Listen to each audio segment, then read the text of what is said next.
Come after me! I'm a man! I'm 40!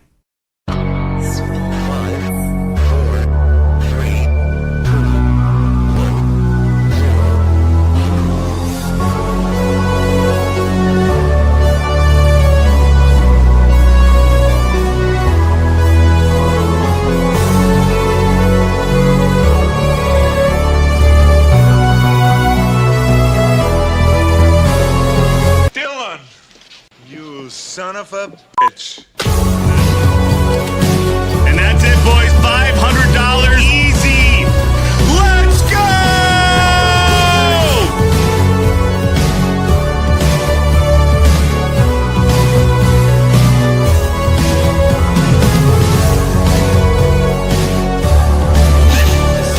For you, my master. Let's go! Yeah!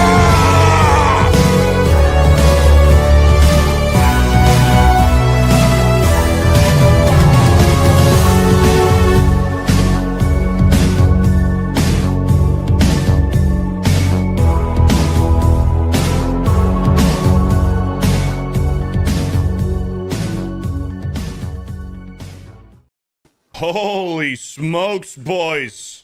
Ladies and gentlemen, how's everybody doing? Shout out to the Bearded Society, the Hanger Gang, the Criticless crew.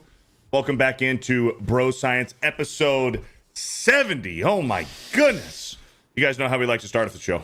Oh, yeah. Where you at, Jed? Where's the salts? I'm unprepared. You beat me there, Blaine. It's okay. In spirit. Through That's the right. microphone. Just drinking with you.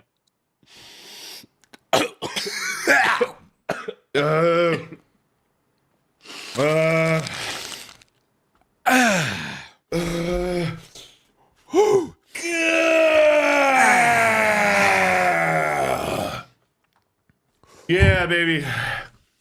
I'm feeling it. Woo! Welcome back in, everyone. Sorry. Welcome back in, everyone. Good to have you guys here. Bro Science episode 70. I am FearTheBeardo, your most humble host. The most humble host on the internet. There might be a few more humble than me because that's because I'm so humble that I'm willing to admit that there's people more humble than I am. I'm also the 7, 8, 9 time Pokemon League champion. Every single Pokemon region there is. Do you want me to count them? Okay, I will. Kanto, Johto, Hoenn, Sinnoh, Unova, Kalos, Alola, Galar, and the newest champion of the Paldea region. And I am joined by my co-host, Criticless Blaine. What up, Criticless? What's up, dude? Happy to be here as always. And actually, we've got like this perfect sound clip that they just did. Now, I know that the whole thing with Peacemaker is controversial, right? Some people don't love it. But on the recent episode, there's a clip where one of the characters goes, "This guy looks like he caught all of the Pokemans." And I'm like, this quote has to be somewhere in something you do. We've got to find a place to put it. So I'm definitely going to. Do you have it? And I'll find it and I'll show you. We'll show it on here because it definitely made me laugh. This is something good is coming out of Peacemaker. You're saying, right? Well, hey, there's at least one good line out of Peacemaker, and there's boobs. I guess there's plenty of boobs in Peacemaker. There is that. Let's go. There's that. Let's go. But yeah. So, anyways, I'm good though. It's been a little bit of a whirlwind today. I forgot that my kids have a half day on Wednesdays, and I totally forgot to go get them from school. So that happened, and my kids were like, "You're the worst," and I was like, "You're right. I should not have done that." Yeah. So yeah. you know, You're gonna be in the doghouse later. Yeah. Doghouse, sleeping on the couch. But hey, you know what? Sometimes sleeping on the couch is nice. I'll just crash on the couch. I'll be watching a movie. I don't care, man. I don't care. Yeah. No. It's just a chill spot. It's a bro thing to do. Just crash on the couch. Yep. Yeah. That's right. That's Okay, right. man. And if you've got a spouse, then you don't have to deal with them like keeping you up and whatever. You just get your own space. You can You can just lay in your own man funk on the couch. Hell yeah. Yep. Yeah. What video games you been playing? Or movies, new movies that you watched. Movies, yes. I've been doing I'm sure that movies that I've watched will come up at some point on the show. We'll talk about it. They've been all the rage. But I did. Speaking of Peacemaker, I did watch the second episode of Peacemaker. It actually wasn't great. But That is what it is. I have been playing some games, and I'm trying to think of what they were. I tried. There's this game called Blueprints that a lot of people were talking up, and I tried it. It's this really weird concept where you're like exploring this mansion, and the layout of the mansion changes every night. And it's like you're kind of like building this blueprint, but then at the end of the day, after like a certain number of steps, it resets and you start over. And the whole thing is like solving this mystery. And so I'm intrigued, but it's a little too slow burn for me. I'm in that like I want to just shoot shit right now kind of mode, you know? Sure. Like yeah. So Helldivers. It's not right. We had a good time playing Helldivers. What, on Friday?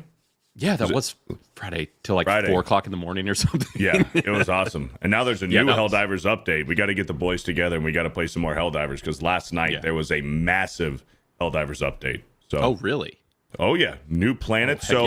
So what had been going on with Helldivers was the automatons and the Tyranids, which are the bugs, and the Illuminate. Right. They were invading planets that weren't their home planets, like I guess human or super Earth outpost planets or whatever, and they were invading those planets. Now in this new update is the first time that we get to go to the bugs' home planets. Oh, okay. And the fiction is that we are there to mine for oil on their planets. It's oil-rich environment. Right. And there's a ton of new enemy types. And a boss bug called the Hive Mind. Okay. Yeah, I saw some people fighting that today. They were posting Twitter clips of them getting absolutely murked. So, that sounds awesome. I mean, I had a blast. That was the first time that I'd been on that game since like really early on, and I held my own. Listen, you know, I killed more bugs than Xwing pretty much every game. So I mean, you know. Hive Lord Beardo. My bad. The Hive Lord. Sorry. Hive Lord. Is the Hive Mind, is that Starship Troopers? Yeah, that's in Starship Troopers. The brain thing. Yeah, the brain. They find at the end of the movie. Yeah, the brain. Yeah. Where, what's his name? Patrick, gay Neil guy. Patrick Harris? Neil Patrick Harris. Neil Patrick Harris. He touches and he's like, he's scared. And they're like, yay. He's scared. Anyways. Neil Patrick gay guy. That's his name. Yeah, Neil Patrick gay guy. It's a better, more accurate name. Yeah. He would probably embrace that, honestly. I don't think he'd love it, yeah. For the third or fourth time on Bro Science? About the fourth, Jed? something like that, yeah. Jed, the Hollywood Scholar's back, filling in for Xwing this week. What up, Jed? How you been, man? Yo, I've been doing great. It's fantastic to be here, back with the Bro Scientist and the Bearded Society. I know it's been quite a long time, but I just need a dose of that masculinity. That intro is so fucking awesome, and I'm ready to dive into the babes this week, ready to dive into the roided out stuff we're gonna do, and I've just got my nice tankard of beer, my Doctor Who mug, and I'm just ready to chill and take it out. Cheers, brother. Hell yeah. Cheers. Cheers, mate. Cheers. What any new movies or video games you've been playing? You want to talk about it? I'll talk about it briefly. I'm playing the remake of Metal Gear Solid 3 that just came out, Delta Snake Eater, and I'm not loving it personally. I never played the original. The only Metal Gear I played up to this point was Phantom Pain, the 5th one, and I enjoyed that one. It's weird and just bonkers. I enjoyed it. I don't think it was great, but I enjoyed it quite a bit. This is just not appealing to me in the way that I hoped it would, not like the 5th one did. So I've been playing The Witcher 3 again for like the dozenth time at the same time. There you go. Just switching off between them. And I'm doing another watch through of the entire Star Trek franchise, at least the good stuff. Up until like about 2005 is where I'm going to stop, but I'm in TNG right now, so that's most of what I've been watching, just starting season 3 pretty soon here. Oh yeah. Loving it. Oh yeah. Yes, chat, we do have Babes of the Week, even though Xwing's here. I briefed Jed, and Jed has his Babe of the Week, so we will be doing that. We have a celebrity in the chat. I need to highlight this. We have a celebrity. I need to... What the freak is Benology doing here? Look at this guy. What the hell? Benology? Yeah. Just hi, chat. How you doing, Ben? How you doing, Not Ben? a famous person, but an infamous person. Whichever way you want to look at it. How you doing, Ben? Let's get some super chats here, and we'll get into our first topic of the week. Starting off the stream strong. Look at this. John McKinley. John McKinley with the $50 super chat says, Beardo, after all the crap you got last night, I figured you can use some cheering up. So take my money. I'm sorry, man. But that tomahawk chop about killed me. Keep soldiering on, bro. Hail panel and the fantastic chat, and cheers. Cheers to you, John McKinley. Cheers to you, man. Yeah, Thank thanks, you for the $50 super chat. You love to see it. We got Dan Stoffko with a 1 month. This is Beardo. Back day while listening to the boys. Love all the content. It helps a lot with the traveling, with all the traveling I do as an independent wrestler. Much love. Dude, badass. Badass, man. Get after it. Hell yeah. Hope That's you have a awesome. good workout. And independent wrestler, man. That's cool.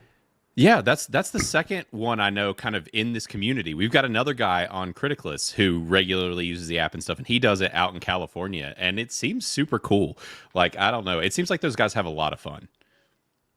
Yeah. No, absolutely. I mean, if you got it, you're athletic enough. Because here's the thing. Like, Right. wrestling might be scripted. The outcome might be scripted. But since I've been watching it, and I've been an expert for the past 8 months, I'm an expert. Those motherfuckers are athletic. They are athletic Absolutely. as hell. Well, some of them are athletic as hell. Yeah. There's a lot of guys who are at the end of their days. They might have a foot in the grave, like John Cena, CM Punk, that, require their opponents to make them look a little bit better. Like, I'll tell you what, Clash in Paris on Sunday, we did a rewatch yesterday on Locals. Logan Paul and John Cena wrestled at Clash in Paris. Holy fuck, dude. Logan Paul is a freak of nature athlete. Say what you want about him being a douchebag or a whatever, being an asshole, being an idiot. I don't know. Dude is a freak of nature athlete, and he is a phenomenal wrestler. And he made John Cena look really good on Sunday. He Damn. did. So That's awesome. Props to Logan Paul, man. The more athletic and talented Paul brother. Well, thank and you. I've said many times, everybody needs to watch Heels. If you've never seen Heels, that show is awesome. If you're into wrestling at all and want to know about the independent wrestling side as well, it's like one of the best shows. It's freaking fantastic. And I'm not even a big wrestling guy, and I was hooked. So if you want to know more about that side of the world and like show some love and respect to it, that show was canceled way too early. Interesting. Okay. Yeah. Okay. Thank you, Dan, for the 1 month. Cheryl Gopin with a 16 months. I'm so happy to be celebrating 16 months as a beardy. Looking forward to episode 70. Bro Science is the best. Thank you, Cheryl Gopin. Thank you so much for the 16 months and for being super supportive this entire time. We got a lot of 16 months anniversaries. We got Margaret Riggle with a 16 months ago. What were you up to? I don't know. How you doing, Margaret Riggle? Says, like Beardo, I've never missed a single second of all the episodes. Love Bro Science and this amazing community. How are y'all doing today? I'm doing better now that you're here, Margaret Riggle. There you How go. you doing? I'm doing better. This is, since Xwing has been full-time on Bro Science, this is his first week that he's missed. His That's first wild. one. He's even Pretty been good on the track road record. and done it. Yeah. But no, chat. So Xwing's not here. He is on a work business trip, and he's busy throughout the day. And he's on the East Coast, so that makes it a little bit harder for him. But he'll be back next week. Thank you, Margaret Riggle, for the 16 months. And holy smokes, right on time. Elfie with the $50 super chat. Says, hello, you awesome Wednesday scientists. Great to see you again this week. 70 episodes of BS. Wonderful. Greetings to the best chat. I love you, and let's fucking go. Thank you, Elfie. And right on time. go. This was perfect segue into our first segment of the week. We got our artwork from our very own Elfie. Wednesday Bro Science Holiday. Great, exciting topics, lots of fun, fantastic guests, and the hottest guys on YouTube. It doesn't get any better than this. Lock it in. See you in the best chat, and let's fucking go. And dude, look at this one, man. Holy crap. Oh, that's Killed it. awesome. Killed it. Holy crap. Since I'm ex-Beardo5 today, I'll say it. This might be the best one yet. This might be the best one yet. You got Last Samurai here. You got Blaine with his Criticless hat. Xwing. I'm just decked out in Criticless gear. That's right. Hashtag Trust the Bro Science, episode 70. Hashtag Manly Movies. Hashtag Criticless. The calligraphy on the bottom, The Last Samurai. And you got Elfie in her female samurai attire, but includes the gigantic fucking knockers. That's right. And in the like samurai dress. Yeah. On top of that. Look at that. That's awesome. She's got the flowers, the petals in her hair. Her hair's down. But she's still got the little samurai bun up here. Elfie looking nice. Real nice. Shout out to Elfie. Thank you for the beautiful fan art of the week. Just look at the sun, man. The sun looks so damn good.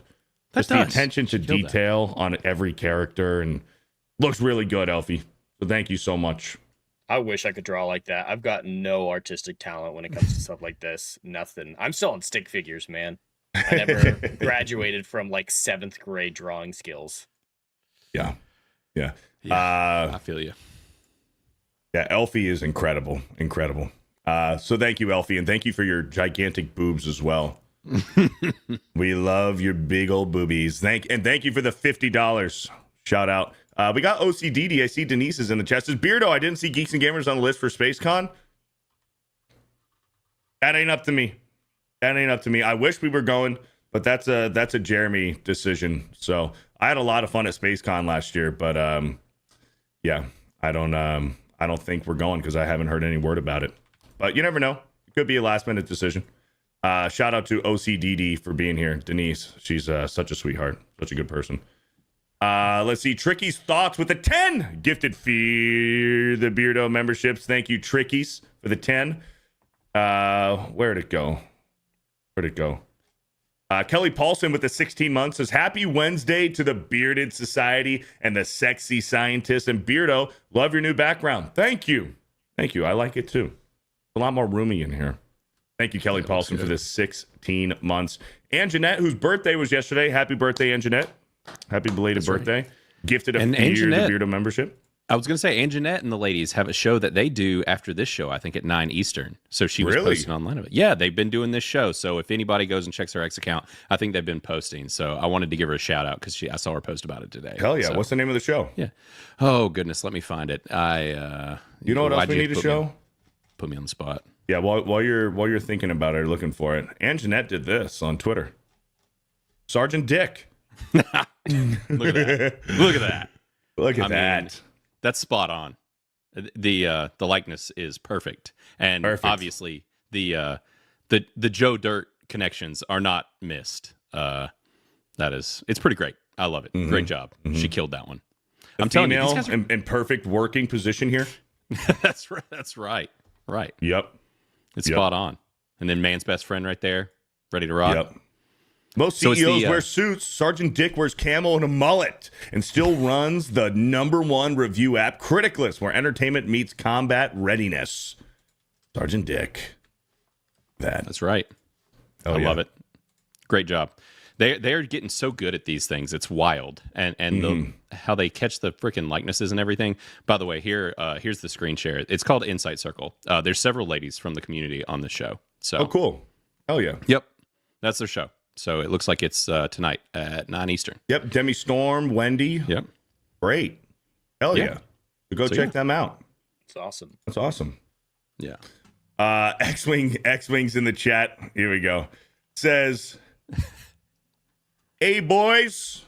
What up, dog? Hey boys. Let's see. And Xwing says, can I have Beardo 5's autograph? What up, brother Xwing? We miss you, man. We miss you. I mean, not all that much. I mean, because we have Jed here. That's right. I mean, we found a pretty solid replacement. So I mean, if you don't come back, like maybe a better replacement. We'll make it work. Yeah. I'll have to talk to your agent Xwing. I might. We'll see. Yeah, I know your contract's coming up. Yep. Fired Up Gaming with a 7 months says, why the fuck am I paying for locals when you figs ain't even trying to spread democracy with me? JK, let's fucking go, noobs. Lock it in. What up, Fired Up Gaming? We do want to get together with some of the locals members and play some Helldivers. Here's the problem though. It's easier on Mario Kart because we can fill a 24 person lobby. with you guys. Where Helldivers, it's 4. It's 4 max. Right. So it's like if it's me and Jeremy, like we can only do 2 that's 2 at a locals time. members at a time. Right. So it's Not a little ton of value for them. yeah, it's a little bit tough to do Helldivers on locals, but maybe like a Gears of War or Halo something. That'd be a little bit better probably. Thank you, Fired Up Gaming. Thundarius with a 5. Hail, Beard Bro, Bad Take Blaine, and my fellow Ginger ordered me some new smelling salts last night. Bring the heat today, boys. Thank you, Thundarius, for the $5. Got it, man. Appreciate it, man. Listen, all this bad take talk. I don't know. I see Xwing's putting it in the chat too. Should we just talk about it right now? Listen, maybe superior take, Blaine, would be like a better way to put it. Like God tier take, Blaine. But shit take, that's it hurts, guys.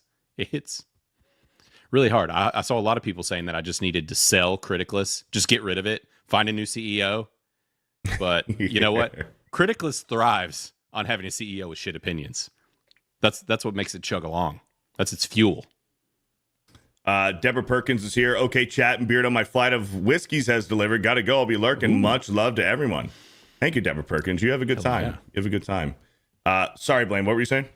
No. It's fine. It's fine. I was just letting them know, that Criticless is fueled on my shitty He was trying opinions. to justify his shitty ass take. It's true. I was. Which is why the following day I turned around and just started posting other users on Criticless's worse opinions than mine. I respect the pettiness. I respect the pettiness. Just bury your opinion in a mire of worse ones. Yes, that's right. Because I'm just like, look, you guys clearly, if you're this sour about me, there are much worse opinions on this app all day, every day. All day. I mean, you should see the positive reviews we have for The Last Jedi. I can have bad opinions on Jaws all day, but giving like 100% to The Last Jedi, that's unforgivable. Yeah. Delete your account at that point. Right. Yeah. Right. I like how it says followers unlimited. Infinite followers and following. Yeah. Just ever growing. That's right. So you got some heat the other day. You got some heat. Nope, and here it is for your Jaws review. You messaged me immediately and you're like, Beardo, I'm a part of your club now. I'm a retarded idiot that everybody hates on the internet. That's pretty much like paraphrasing, but that's pretty much what you said. That's what I said. That is That's pretty mean, much exactly man. Why are you trying to drag him down with you? Make him feel bad too. Listen, Beardo knows. I every time it's like I can't even. Every time I even come into a G&G stream, it's just them roasting my boy, just tearing him apart. And then I go on Monday Hangover, and it's Jay just tearing my man down. And so, me? Yeah, man. On Monday Hangover? I'm telling you, he's Jay's like, listen, ripping me. I'm not even on that show. Dude, okay. I'll say this. Let me be real quick. There'll be times where I'm just like, not doing nothing. So I'm just eating food or something, taking the dog out to go piss and shit. So I'm just looking through live streams of people that, in the community, and I'll click on a live stream. And I won't even be watching for 5 minutes until somebody, whoever I'm watching, is like, yeah, Beardo, remember when Beardo did that? And like the chat, and I'm like, I'm not even here. I'm not on the stream. I'm not chatting in the chat. And everyone's talking about me. Why? I know. That was me. I guess maybe it's a compliment. Man. No, that's it. This community loves to have a whipping boy. Everyone needs a whipping boy, but you're just way more masculine than the average person. You got things going on. You're talking with hot babes all the time. You got it going on, man. And that's what they're jealous about. Yeah, that's all it is. But it would be nice if there was another whipping boy. Ben, the one thing he served for Geeks and Gamers was being the definitive whipping boy that everyone could just agree on needed to be whipped a little bit. But he disappeared. Spent more time with his sister than us. It's a little weird. But, hey, I wouldn't mind spending some time with Ben's sister either. We need him back just occasionally, enough to take some of that heat from you, distract everyone. Well, that's why the targets were on me, and it was the same thing. I couldn't avoid it. It's like everywhere I go, Jay is just out there spreading slander about me, about my terrible Jaws take, and then he starts telling everybody that I watch Jaws on my phone, and that's why I didn't like it. He's just spreading fake news. And so this guy, listen, Beardo, you want to know what he did? You want to know what Jay did? We got off stream and he was there and he was like, listen, He's like, I really need you to convince Beardo that we need to review Brokeback Mountain on the show because he was like, I've been trying to watch this. I really desperately want to see this movie, but without being able to blame it on Beardo, I can't do it, So that's really, that's the type of things that are going on. This guy, the Don, he's throwing me under the bus, saying that I'm watching, saying that I'm watching Jaws on a phone while he's trying to watch, he's trying to watch Brokeback. So he's just a fake PO'd motherfucker. All right. if I don't know where to set the line here. Is it 500 to do Brokeback Mountain, or is it 1,000? Like, somebody's gonna have to pay me money to do that. There shouldn't be any money because they're just going to connect Burrow Island to it, and you're never going to be able to divorce those two things. As soon as you watch it once, you're done, man. It's going to be Brokeback Island every time now instead of every now and then. Can't do it. Yeah, you have a point. You have a point. You're not a prostitute, all right? Yeah. Have some self-respect. Sometimes I want to be, though. I do on the appreciate internet. Going against Jay. Jay threw you under the bus, so you throw him under the bus by saying the Brokeback Mountain shit. I love it. Listen, he watch. He'll come sweeping in here and make some one tweet comment and nuke me off the face of the planet. Oh, he's watching. He's watching. Oh yeah, he is. He's watching always for sure. He's always there. Okay, so Blaine, talk to us about this because I have seen Jaws several times. I've probably seen Jaws probably about 100 times in my life. No joke. I saw it for the first time in theaters. On Sunday with Jay and Lee, the Capable Gentlemen. So I saw it for the first time in theaters, and it was awesome. They upscaled it to 4K the best that they could. The movie was great. It was great hearing the John Williams on the fucking big speakers and seeing everything on the big screen. Great classic. I don't even know if it's a cult classic. It's an American. It's just a classic. It's an American classic. Considered Spielberg's best work even to this day for a lot of people. Yeah, this is beyond cult classic. This is in a lot of lists for best movie of all time. Like, it's always in the discussion for best movie rankings. Yeah, it's damn near a perfect movie in a lot of people's opinions, except for Blaine. Our very own Criticless Blaine gave it a 50%, said it was decent. Yeah. Let's play a game called Trigger Absolutely Everyone. Wait for it. Jaws is mid. Sharks are the lamest movie monsters. This film is slammed full of dumb people doing dumb things. There's one dumb person. I would argue there's one dumb person in the movie, and that's the mayor. He's very I dumb. figured you'd say it was a woman. I was just waiting. No. No, at least his wife. At least the wife is she wakes up. She's smart because, like, the kid is in the boat. She's like, oh, it's his birthday. He just wants to play in his boat. And the police chief is reading the fucking shark attack book, and he's yelling at the kid, and he hands it to her. And then she starts flipping through the pages, and then she's like, hey, get out of the boat. Your dad told you to get out of the boat. Get out of the boat. As she's like defending the kid. Yeah, she's smart. See, her husband, who's supposed to be the cop, he's an idiot. He's one of the many idiots in this movie. He knew, and he let his son go out in that freaking boat, out in the water, out in the little pond, whatever they call it, a pond. I don't know why it's a pond. Yeah. It's connected to the damn ocean. Also idiots for calling it a pond, not a pond. And then the little baby is just on the beach, just chilling out on the freaking beach, all on his own. I don't know why.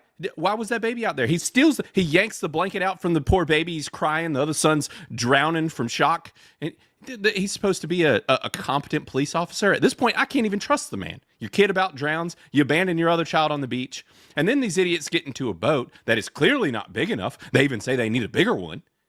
And they don't say until later till they get a look at the shark.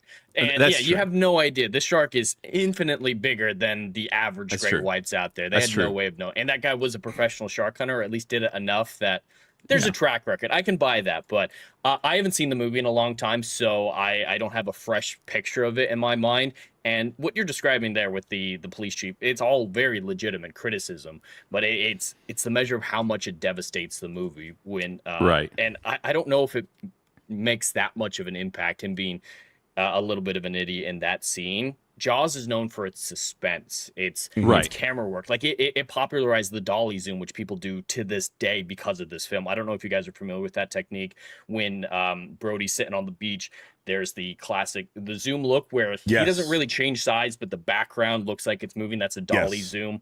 There's a lot of technical things that come out of this film, but I agree. It's not a perfect movie. It's not a perfect movie. And that's why I always tell people separating objective from subjective. I'm never going to like Godfather. That's just not my type of movie. I don't like mob movies or anything like that. If I were doing a subjective take, I'd probably give it a 5 out of 10 just from enjoyment. But it's phenomenal. It's very well written, just not for me. So I'd still give it a 9 out of 10. So there's the discussion to be had of what your intent was. And from what you're describing, you thought about it. It wasn't just trying to trigger people. So I think that's fair. No. Yeah, and I just went ahead. I softened the blow by saying I was going to trigger everyone just because it was like I knew what was coming. And really, in all honesty, like, so if we're getting really serious here, outside of like some of these complaints about people just kind of being stupid, like it was more so that I think, unfortunately, I didn't really see this movie when I was young. I think that is pivotal for seeing this film. Like my son, I mentioned it on Hangover that my son watched it like 3 times in the same week. He loved it. He's like, this movie's awesome. And so, but he's like 10. So there's that. He's younger. And I think the problem is like if you're a bit older and you've seen this way after the fact, for me, the primary goal of it is that suspense and that thriller element. And it just doesn't do a lot for me. Like it doesn't, I'm not like on the edge of my seat. I'm not scared. Like, unfortunately, it's like the shark jumps out of the water, jumps in the boat, and I'm like cackling, laughing because it just looks ridiculous. Like, so it's kind of one of those things where that stuff just didn't land a lot for me. And I'm like, I realize that this came out in the 70s. I absolutely respect it for its place in history, what it does. I think there's some excellent things about this film, but also like, I was just kind of like, eh. And there is, so I couldn't talk about it on Hangover. I like to keep things PC for Jay.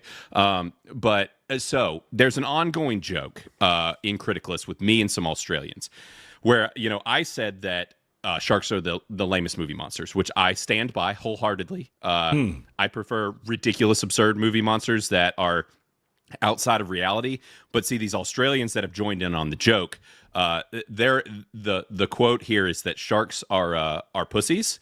And have you ever seen a shark's brain? You guys ever seen a shark's brain? Yeah, they're well. Very Here you tiny. go. Here you go, Xwing, or I mean Beardo. I'll How dare you? Yeah. That's a shark's brain. So you know, look at that. Yeah, they're not in reality as frightening as That is people an say. interesting diagram there, Blaine.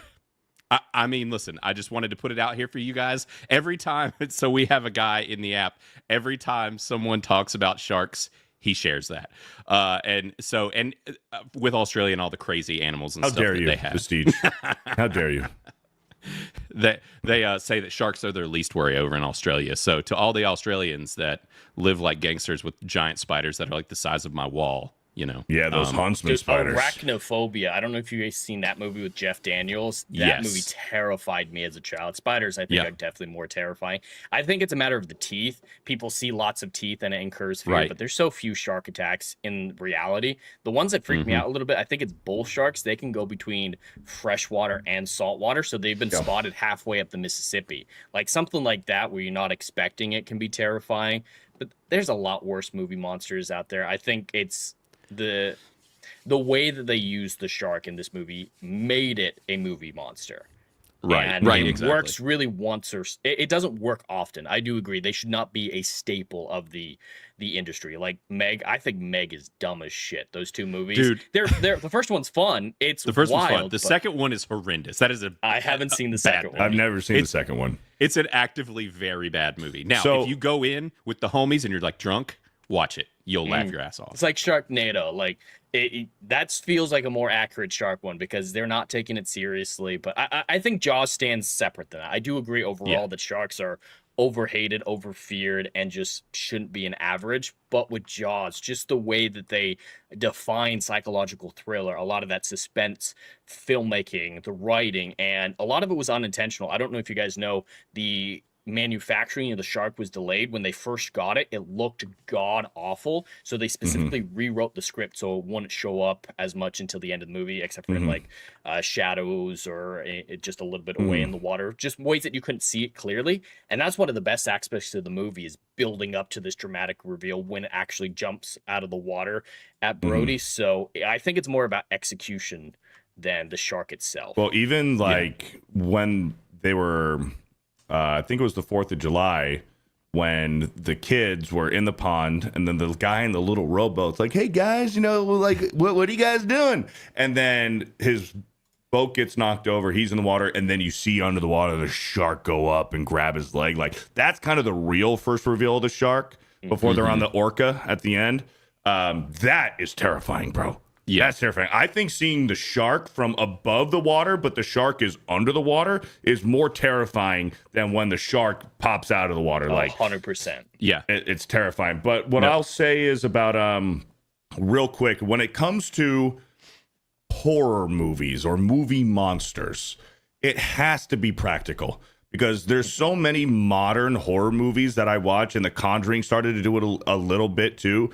When the monster in a horror movie is CGI, I'm done. I'm taken out of it. It's not realistic. Feel it. Yeah, like there's other movies like superhero movies or whatever, Dune and shit like that. Like, you have CGI and you don't even notice it because you're not there to be afraid of anything. You're there to enjoy the action.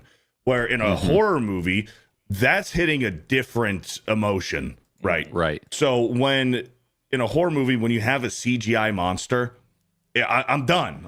Like in It, like some of Pennywise's like freak stuff that he does, and it's all CGI. I'm not scared because it's CGI. Now the practical shit, that shit is freaky.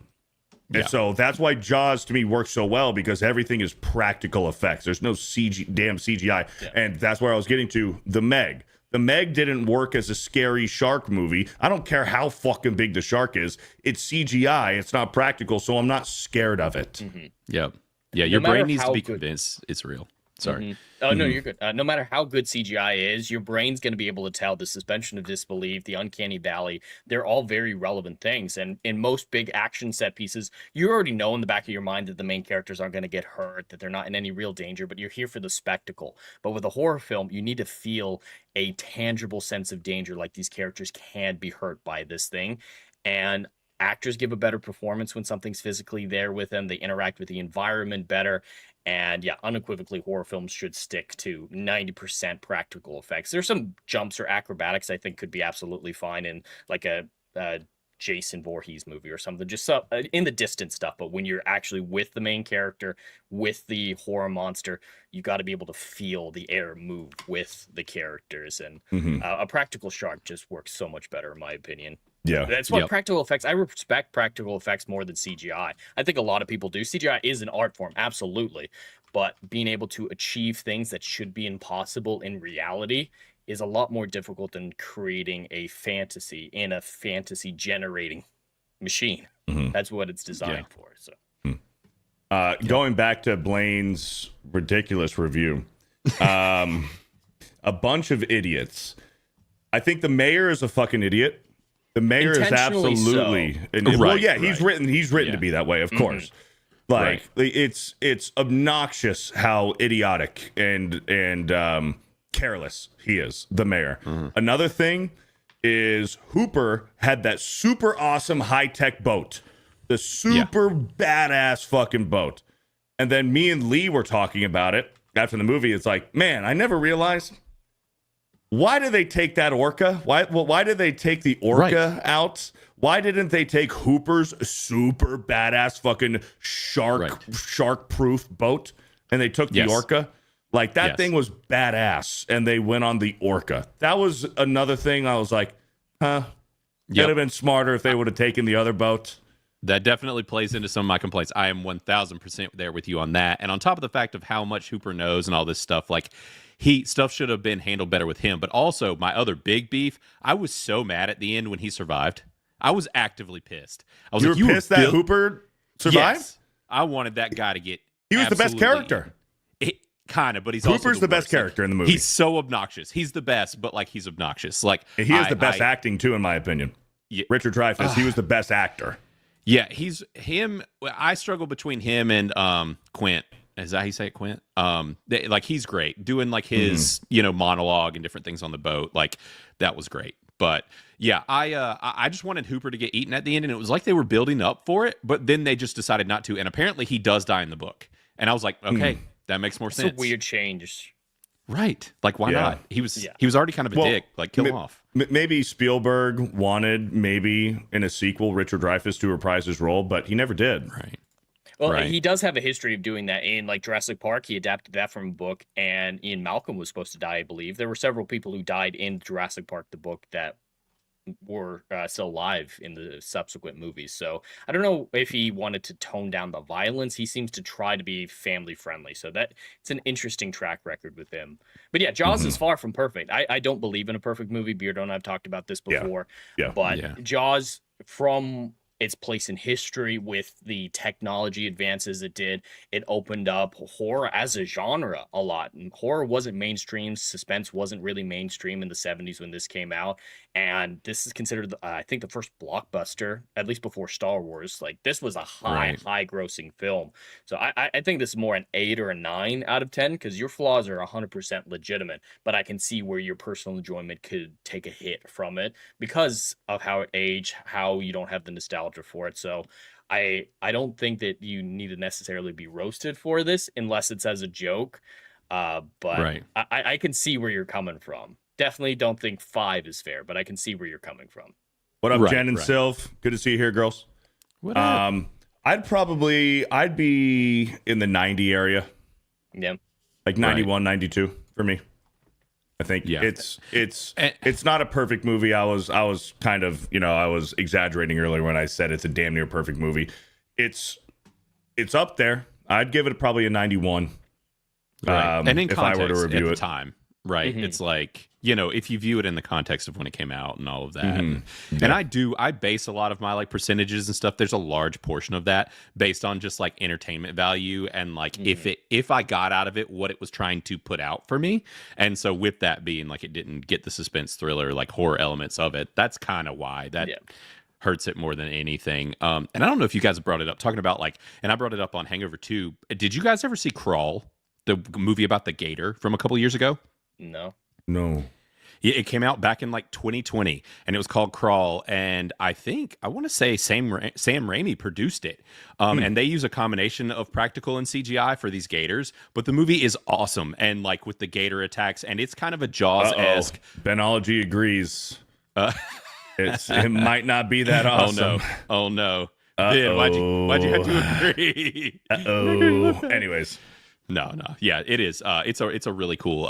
It's a cool movie of this type that's more modern, and it kind of came out of nowhere. I think nobody saw it because it came out in 2020. I think like right in that time when everything was crazy and stuff wasn't coming out in theaters. But it's a really cool like gator hunting down a person. It's in a flooded town or city or whatever, and gators are loose. Like in this one in the South. 2019. Yep, that's it. Yeah. Not it's too long, cool hour and a half. It's got a 71 right now on Criticless on 14 reviews.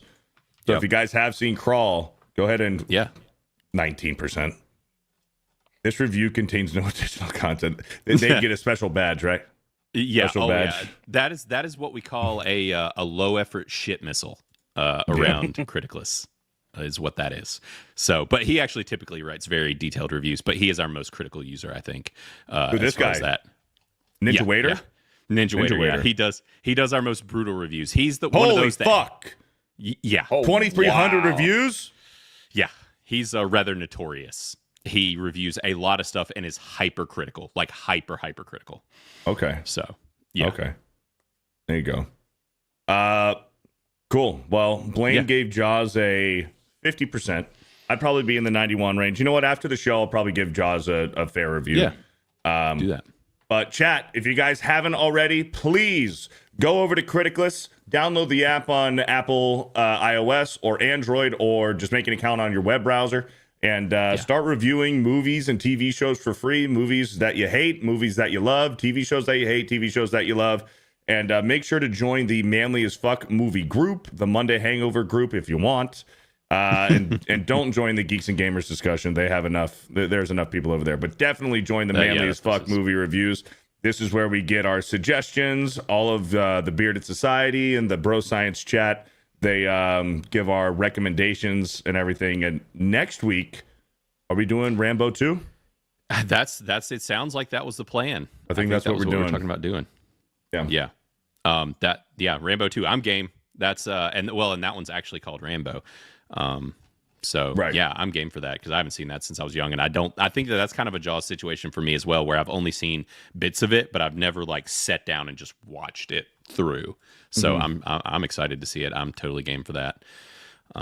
Somebody was bringing up today what we should do is create a calendar, because it's like, with this show, when we do our Manly as Fuck movies, and then we do our Monday Hangover movies, and we have these different movies that are being watched and reviewed around the community, we should do almost like a TV guide calendar where it's listing out the movies that we review throughout the week, so that people can, if there's certain ones they want to watch and pop on shows and stuff, they can. I was like, we need to get somebody to put one of those together. That'd be really cool. You guys want to see something really cool? Do it. Let's see it. I feel like there's boobs involved. It's got to be. Yep. Goth mommy with big old boobies. There it is. Yeah, Yeesh. I just thought that would be cool. It's cool. It's cool to me. It's pretty cool. It's pretty cool. Cool to me. Hey, what up? Hey, what up, Bearded Dad? That's my brother. That's my real life brother. Up? What up, Bearded Dad? That's How awesome. you doing? How you doing, bro?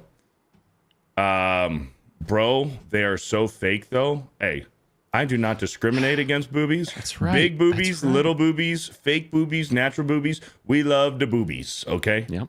We love the boobies. I discriminate a little bit, just a little bit though. For Well, real. and see, that's the thing. They've gotten a lot better, a lot more talented True. with those, Right. to where it's like, they used to, back in like the 80s and 90s, it looked like those things were like bolted on with like a rivet gun, and they're just Right. like, ah! Yeah. Now There's you see no some, They'll they're like, fucking knock you out. right. Yeah. I don't know if you guys have seen the Scary Movies, but my favorite joke in that series, of the one I've seen, is the first one where Ghostface or whatever he is in that movie stabs a girl in the tit and pulls out Yes. The Yes. implant. silicone. It was That's was my favorite joke in those movies. Was it not Carmen Yeah. Electra? It was Carmen I think it Electra, was. and Was it was in Scary Movie. She's running away, and Ghostface stabs her and pulls out the fucking implant. Yeah. Mhm. Yeah. Yeah, I'd forgotten about that. You know Those what I movies are didn't funny. do? They are. I've only seen like the first two Scary Movies. The second one, I think, is the worst one. I think that joke, like the little hand, just kills me. I do not Right. think Yeah. that little hand joke is my funny, strong and it's hand. 90% of the Yeah. movie. But the alien invasion one is really funny, and I don't remember which one it is with the ghost Asian baby that Anna Faris is Yes, talking to, and they're yes, just like yes. naming Japanese brands, like Yes. Toshabi, and subtitles are saying random shit. I love it. I love it. Yep. Nokia Teriyaki Toyota. No, that scene is fucking hilarious. I love that one. I think they're better in clips. After you've seen them once, just watching the highlights, Right. In the Alien Invasion one with Michael Sheen, while he's trying to be told that his wife's been torn in half by the car accident, and the sheriff lady just has like tacos and hot dogs that she's cutting open. He's like, "This is what happened to her. Her wiener got cut off." Boys, you know what I didn't do before the stream? What did you not do? I didn't take a piss, Oh, no. and I kind of have to go right now. Come on, Beardo. So What you got? you guys are wanna both do in charge. You guys All are right. both in charge. Gotta Just, make a. just talk about Jaws 50%. Talk about Jaws. He's got to run Yeah, to the bat room. The bat room, yeah. We should just do like we did last week. So last week, Beardo decided to do that, and he threw a clip, and then the clip ended. And when it ended, Beardo was just gone. He didn't know. He was completely gone. So then Xwing and I decided to also leave so that when he came back, no one was on stream. So I got a clip I really want to show you guys. So I don't know if you saw, there's a new film out called Weapons. Did you see that? I haven't Okay. seen yet, but I am interested just because of how well it's doing and just how unique it is. I love Right. original content. It is great. I really enjoyed it. There are a few people in Criticless that weren't as hot on it, but I had a blast. So far, it's like my favorite movie of the year, and it makes sense because I mean we're like multiple weeks out. I saw it this past weekend, and we were still in a sold out theater, to the point at which someone stole our seats, and it was because someone else sold their seats, and then I had to sit on the front row. If you do that, you're a giant dick, by the way. If you steal someone's seats, but anyways, yeah, it was number one at the box office this last weekend. It's doing great. Yeah, it was Weapons and Jaws over Superman, Fantastic Four. I think Jurassic Park was on its last leg. I mean, they made as much money as they're going to anyway. But Weapons and Jaws being top of the box office was great to see. It's super cool, especially for it being an original movie and all that. I'm pretty excited about it. But I have a thing I want to show Beardo. There was a guy that, so I don't know if you know, there's a guy that actually directed that movie. So he was connected to a show called The Whitest Kids You Know. And back in the day, they were like a comedy troupe. And so, I say troupe, they had a comedy show. And anyways, he passed away. Actually, this will be a perfect time. Beardo might know about him. Do you know about The Whitest Kids You Know? Did you ever watch them or were aware of them? Oh, wait, this was YouTube, right? Yes, a long time ago. Well, and they had a Comedy Central show, but they like all streamed on YouTube and stuff. Is this are they the guys with the Grapist skit? I think so. Yes, I think so. The Grapist, and they're like pitching an idea for like a show or a movie or something like that. He's the Grapist. He grapes people in the mouth, and he's like, what he's doing is like he like gives them grape soda, right? Yes. Yeah, I know them. They were hilarious, and so one of the guys, one of the guys from The Whitest Kids You Know, is the guy who directed Weapons, and so that new movie that's out, people aren't realizing that he's the director and he's from Whitest Kids You Know. Well, so let me present this. God, I keep doing it because it's on your screen. Damn it, I keep calling you Xwing. Hey, what up, Dan? Says I'm sick as fuck with the flu. Please send me magic healing bro science vibes. Being sent. Also, Dan, cod liver oil. You're healed, brother. Take some cod liver oil. Started doing that. Have you guys ever taken cod liver oil? No. It's you don't want to take it. They're in pill supplement form. If you burp after you take them, it will taste like fish. It's freaking disgusting. But I've started taking it every time I start to feel sick, and straight up, like 90% of the time, I do not get sick. Like, I will start taking it.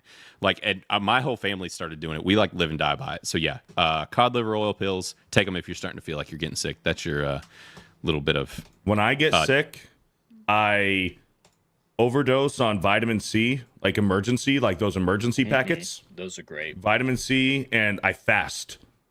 No food. Yeah. Just water. No food, and vitamin C, and no joke, in like a day or two, I'm good. Good, done, gone, over with. I mean, hey, I'd be willing to try it. So real quick here, I'm sharing. All right, so this is a clip here. I want to make sure it's got audio. Hopefully that's not too loud. So The Whitest Kids You Know. Oh, actually, no. I'm gonna unshare this because it's not gonna share the audio. Hold on, I gotta do it the right way. The Chrome tab. Yep. All right, there we go. So. One of the guys from The Whitest Guys You Know passed away, Trevor Moore. This was back in like 2020, 2021. They used to have this YouTube show. It was almost kind of similar to this. They would just freaking roast each other and just talk shit and whatever. And so the director from Weapons is on this. But so the whole reason I'm showing this is because of how manly this clip is. It is the most dude-centric thing I think I've ever seen. And if for some crazy reason... Trevor Moore, he was the main guy. Yes. Yeah, he was the main guy. Yeah. He was the main guy. He died. He died. There's a lot of suspicion around his death because he just randomly fell off a balcony. And they talked about a lot of conspiratorial level stuff. Yeah, and people were like, this was maybe this was something more suspicious. But all I was going to say, so this video is after he has passed away, like not long after, and they are talking about the truth of how he died. If we all don't get roasted like this after we die, then I don't even know if we're really bros, I guess is the best way to put it. Yeah. Whitest Kid You Know say he actually died. People want to know more details of how Trevor died. I guess Sam will get into it, right? Yeah. You want to go first? I mean, it's tough. We've been talking about this. It's kind of like we all know the name of the stream and everything like that, but Trevor had been. I mean, it was a mission of his life. Yeah. And he was attempting to suck his own dick. And he'd been. You told me this. I didn't know about this, but he was going to go to Mexico to have a rib removed, but I guess he couldn't wait. And the good news is the coroner said that the cause of death was actually that he asphyxiated on his own jizz. So he pulled it off. He did it. He got there. Guys. And there was a moment where they live streamed this on freaking YouTube, roasting this dude like this after he died. Holy fuck! Absolutely absurd. Now, wow. Obviously, this is not how he died, but the way that they roast you on freaking on main event and stuff, this is the type of thing that so just so you know, this is the type of thing that we got to fear if somebody goes. Oh yeah. No, I am so scared to die young because I want to outlive my enemies. Like that is the ultimate power flex move, is outliving your enemies. Because if you die before your enemies, you failed. They won. They beat you. They beat you if you die before they do. You have to outlive your enemies. Right. Yeah. And especially so you win. And in this community especially. I mean, geez, if you go first, like they could say anything, Yeah. They could say you died blowing yourself, and that's I can't defend myself. No, you can't. Kind of like on Monday Hangover when you guys apparently Jay's just talking all this shit on me, and I'm not even there to defend myself. Imagine if I were dead. I couldn't go on Bro Science and defend myself. Right. Dude, imagine who could be in charge of your funeral. Just the worst people possible, and there's just like bananas beneath everybody's chair for a mid-funeral snack, or corn on the cob, just some random shit. I personally want to go out in a Viking funeral. I've actually researched the legality of it to try to find a way that I can actually get it done. And if somebody doesn't make a joke of, oh, that pyre smelled kind of funny, what was that about? I'm gonna be disappointed. I want my funeral's gonna be funny. I hope it's gonna be funny. Yeah. And obviously we're not going to witness Beardo's because he's going to outlive us all. So, and I think that you're going to die punching a shark in the face. Is that correct? Was that? He's going to die trying to prove to you that Jaws is realistic. I would love to die. If I were to die young, I would love to die fighting a shark. Like going out and just fist fighting a shark. Mm-hmm. I think I'd win. Just aim for the snout. Obviously. But if I didn't, that'd be the way to go. Like, could you imagine, like, dying, like, skydiving? Like, that's stupid. You're jumping out of a plane. That's your first mistake, okay? Like, if I'm just chilling in the ocean, having a good time with the fam and with some buddies and stuff, and, like, a shark happens to, like, make a mistake and attack me, like, that, the shark was in the wrong, not me. Mm-hmm. But if I choose to jump out of a plane, that's my first mistake. I deserve to die. Well, you just played Red Dead Redemption 2 for the first time like a year or two, right, Beardo? Did you ever get attacked by a grizzly bear in that game? Oh yeah. Oh yeah. So that's the very first hunting mission. That's right. You did those. But when they actually tackle you and they're trying to maul you, that I think would be a pretty epic one too. If you just find a grizzly bear and you manage to fight it off, get your gun in there, and somehow miraculously survive, and then just get up long enough to realize, I just killed a fucking grizzly bear, and then topple over. That one would be pretty badass too. Mm-hmm. Dan's talking about dying while hogging. So dying while hogging. Hey, we'll get to hogging later. We'll get to a little bit. Not in its glory, but we'll get there in a little bit. All right, let's move on to another topic. This is manly as fuck, and since Dan's here, Dan, stick around for this. You'll want to listen to this. There's a new James Bond game coming out, and they had a showcase today. The PlayStation Showcase did some 007 news, so we have an official date for 007 First Light, March 27th, 2026, an exact month to the day after Resident Evil 9 comes out. Resident Evil 9 comes out February 27th. James Bond, March 27th. Exactly 1 month. So we're gonna be eating good for the first couple months of the new year. Hell yeah. Have you guys seen anything from this, like the first reveal trailer a few months I ago, saw or that. anything Yeah, from I saw today? some of the older stuff. My big problem with this is the portrayal of James Bond. I know he's, young, but he seems a little too effeminate for me, and it's more about his portrayal. The gameplay that I saw before I really liked. I don't know if you guys know Dexter First Blood. There's reports that the guy who played young Dexter in that show is the guy playing James Bond, and I just don't see that working very well. I don't think he did a good job as Dexter, honestly, either. Huh. But the gameplay, I thought looked good. Yeah, What you saw before. they didn't show a whole lot of the gameplay before, though, right? Not a It was just like a ton. bit. So here's the casting. His name is Patrick Gibson. Patrick Gibson has been cast as James Bond in the new James That is the Bond Dexter game. guy. That's the Yep. Dexter guy. Yeah. Yep. So he's is he British in real life, or are they going to dub his voice? I don't actually know that. Is he just the face model, the face scan? And No, they're they gonna. would do the mocap, I imagine. Well, yeah, he's going to do the mocap, but are they going to? I mean, is he British? He's Irish. He's not. An Irish Bond, Pierce That's going to be Brosnan. controversial. Or at least that's Unless where he he's was from born. Northern Ireland. If he's from Northern Ireland, that might not be too bad. But if he's from actual Ireland, that'll cause some drama. No, yeah, I actually think he is actually Irish. Well, Pierce is what I'm Brosnan was seeing. Irish, and he's a lot of people's favorite James Bond.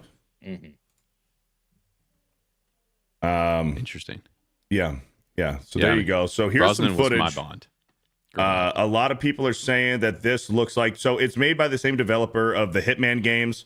They're saying it's a mix between Hitman, Uncharted, and I'm also getting some Just Cause vibes from this. Blaine, Jed, you guys ever played the Just Cause games? Yeah. I didn't know. Yeah, I did. Just Cause is awesome. Yeah, Awesome. they're super cool. Super over the top, ridiculous, action packed. It's like Grand Theft Auto on steroids with a lot of explosions in the Mediterranean.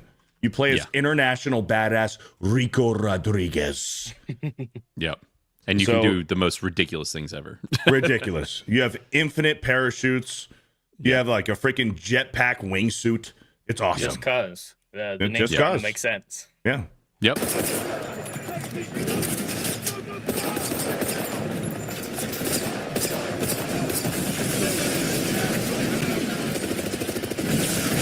It's for me, Just Cause is the overabundance of red barrels and explosions that you can do just to cause chaos. That's where I'm getting some Just Cause here. Yep. As well as some of the gunfights, but a little bit of Hitman with some stealth missions in there and some Uncharted with some of the like linear stuff. The guy who's playing this is clearly trash. Right. I was like, no one was even standing there. What are you shooting at, buddy?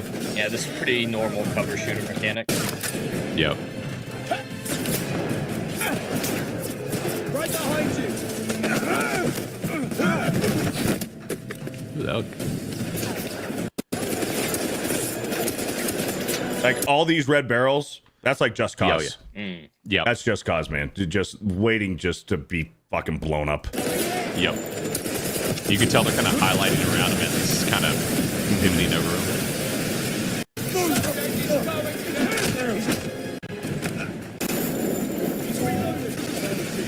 I mean, this is a little bit too much action for James Bond. That's what I was thinking Right. too. I mean, Little hopefully too it's just the much. occasional mission, but if they're showcasing this, Right. and I don't think the graphics are incredible. Like this doesn't look like PS5 or anything like next gen. Well, they got a half a year. They got a Right. half a year to clean some of this stuff up. Yeah, this is too much. Like this could be Bond. This Yeah. could be Bond. Like getting onto airplane and stuff.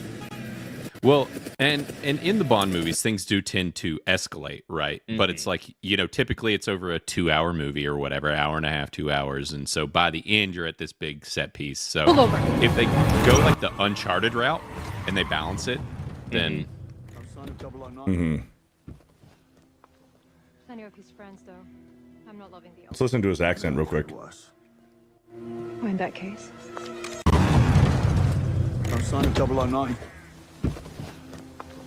I know It's if he's deeper than I friends, thought though. it'd be. I'm not Yeah, me loving too. girls. I've had worse. Well, in that case. get down there, draw their fire. I'll flank them. We need to keep that plane on the ground. What are we waiting for? There's that English song. Well, what are we waiting for? Doesn't sound too bad. Not at all. I like how like deep it is. I thought it was gonna be like a higher tone. Yeah. Yeah, I'm wondering if they did some. So this is the same mission that we just saw. Oh, here we go. Right. Some Laser stealth. fires a direct beam of energy that can be used offensively against targets. Oh, or we got tactically gadgets. That's on cool. environmental weak points. Take care of that right away. Opening up strategic options to avoid combat or spring traps. That's way more Actu- James Bond, yeah. Yeah. I like Yeah. how he wasn't like tiptoeing either. He just like shoots the thing down and just like walks by. Like, yeah, fuck these Out guys. of like But, a little crouching, maybe right. some crouching, but Yeah. I'm anyways. sure there's a crouch option. I think that was just he Right. caused a distraction, so he didn't need to. Mhm. It doesn't look bad. Like there's nothing that I'm seeing in all this footage that's red flag material. Just hesitantly looking forward to it. We'll see what we get more out of it. But I'm definitely gonna play it. According to the books, Bond became a 00 around his mid to late 20s. Yeah, this seems to be about right. This is going to be an origin story for James Bond. So, and I'm sure they'll take some slight inspiration from the books, but I imagine this is going to be a completely unique original story where they're with some slight inspiration. I'm not worried about James Bond being emasculated. As far as like his personality goes, I don't worry about him being like a beta. What I do worry about is, are they going to explore his charm and charisma with the ladies? Is he going to be rizzing up, as the kids say? Is he going to be flirting with the pretty ladies and stuff? That's where I think that this modern James Bond, they can get wrong if they don't allow James Bond to, play with the boobies every now and then, That's the direction they went with Daniel Craig after the first two. The first two, he was definitely had it going on. The second one wasn't great, but he still had that riz, as you put it. But by the later ones, he just seemed bored with women. Yeah. Well, yeah, especially in the last two, Spectre and No Time to Die, he was just done. He just wanted that one chick. He had a kid, and don't even get me started on No Time to Die. No Time to Die. Like I talked to Lee and Dan are some of the biggest James Bond purists and fans that I know, and Lee is absolutely disgusted with No Time to Die because spoiler alert, I don't care, the movie fucking came out a few years ago. If you haven't seen it yet, you probably won't, so I'll just spoil it for you. James Bond just gives up and dies at the end. He just gives up and fucking dies. What? Because he has this heroic death. No, it's not. He has this poison or whatever, so he can't touch his baby mama or child because they'll get poisoned and die too. So he just stands there on this fucking island and just gets blown up by all these fucking missiles. And it's like, I'm talking to Lee about it, and he's like, James Bond would have found a way. He wouldn't have given up. And if he can't go be with this family, with this child and baby mama, James Bond will just find a fucking new one because it's James Bond, okay? Right. He'll start a new family. But it's like, no, I'm just going to stand here on this fucking island and die. He'd at Fuck least go that, to dude. Q and be like, hey, can you fix this? Take a sample, figure it out. Yeah, he's Right. the man who never gives up. And I really like Casino Royale, but that's the only one that I like of his. It doesn't feel like a James Bond movie, though. I feel like if it's just separate from everything else, it's a really good movie. But yeah, we haven't seen a great James Bond movie since the first couple Pierce Brosnan ones, in my opinion. Yeah. I liked GoldenEye's incredible. I like Casino, but Casino Royale, he's like new. Like he's new. He's not like he's not the hey, I'll take a martini, shaken not stirred. Like he's not that kind of guy yet. But Yeah, he's building up to it. I thought Quantum of Solace was ass. I hated Quantum of Solace. Skyfall was really good, and Spectre was fine. I know a But- lot it of was people okay. were upset with what they did with Blofeld or whatever. Yeah, Blofeld. Yeah, but great casting. Oh, absolutely. Right. Christoph Waltz. That's phenomenal casting, but he just wasn't in the movie enough. He was No, barely even I- there. Wasn't it like his secret brother too? Something like that? Yes, They were it was secret like- half-brothers? His adopted ass. stepbrother or something like that. Dude. His adopted brother. Yeah, and those movies outside of even just mostly sucking, which I do love Casino Royale, but it's just that, like, they were super spaced apart. Like, they kept being like, oh, we're not going to do another one, and then we are, and then we're not, and then we are. There was a bunch of that crap, and so there was no consistency with them. Did you hear what Daniel Craig said? I think it was after Spectre about coming back for a fifth one. He in more graphic detail than I'm going to say, obviously, but in graphic detail, he said he'd rather Minecraft himself than come back to ever do James Bond again. And then he did No Time to Die. Then he did No Time to Die. Which I think he might as only well agreed have. to it is if he died. That might have If been he a died. stipulation of his contract. Which, geez, just to say, no one's going to ask me about this ever again. Right, which in that movie was another full-blown character assassination by Phoebe Waller-Bridge. Like, she was attached to that, just like she destroyed freaking Indiana Jones. Indiana Jones. Like, she just, everything she touches, like, it just sucks. So Yeah. I miss the Connery ones, though. Sean Connery, yeah. is the GOAT. Yeah.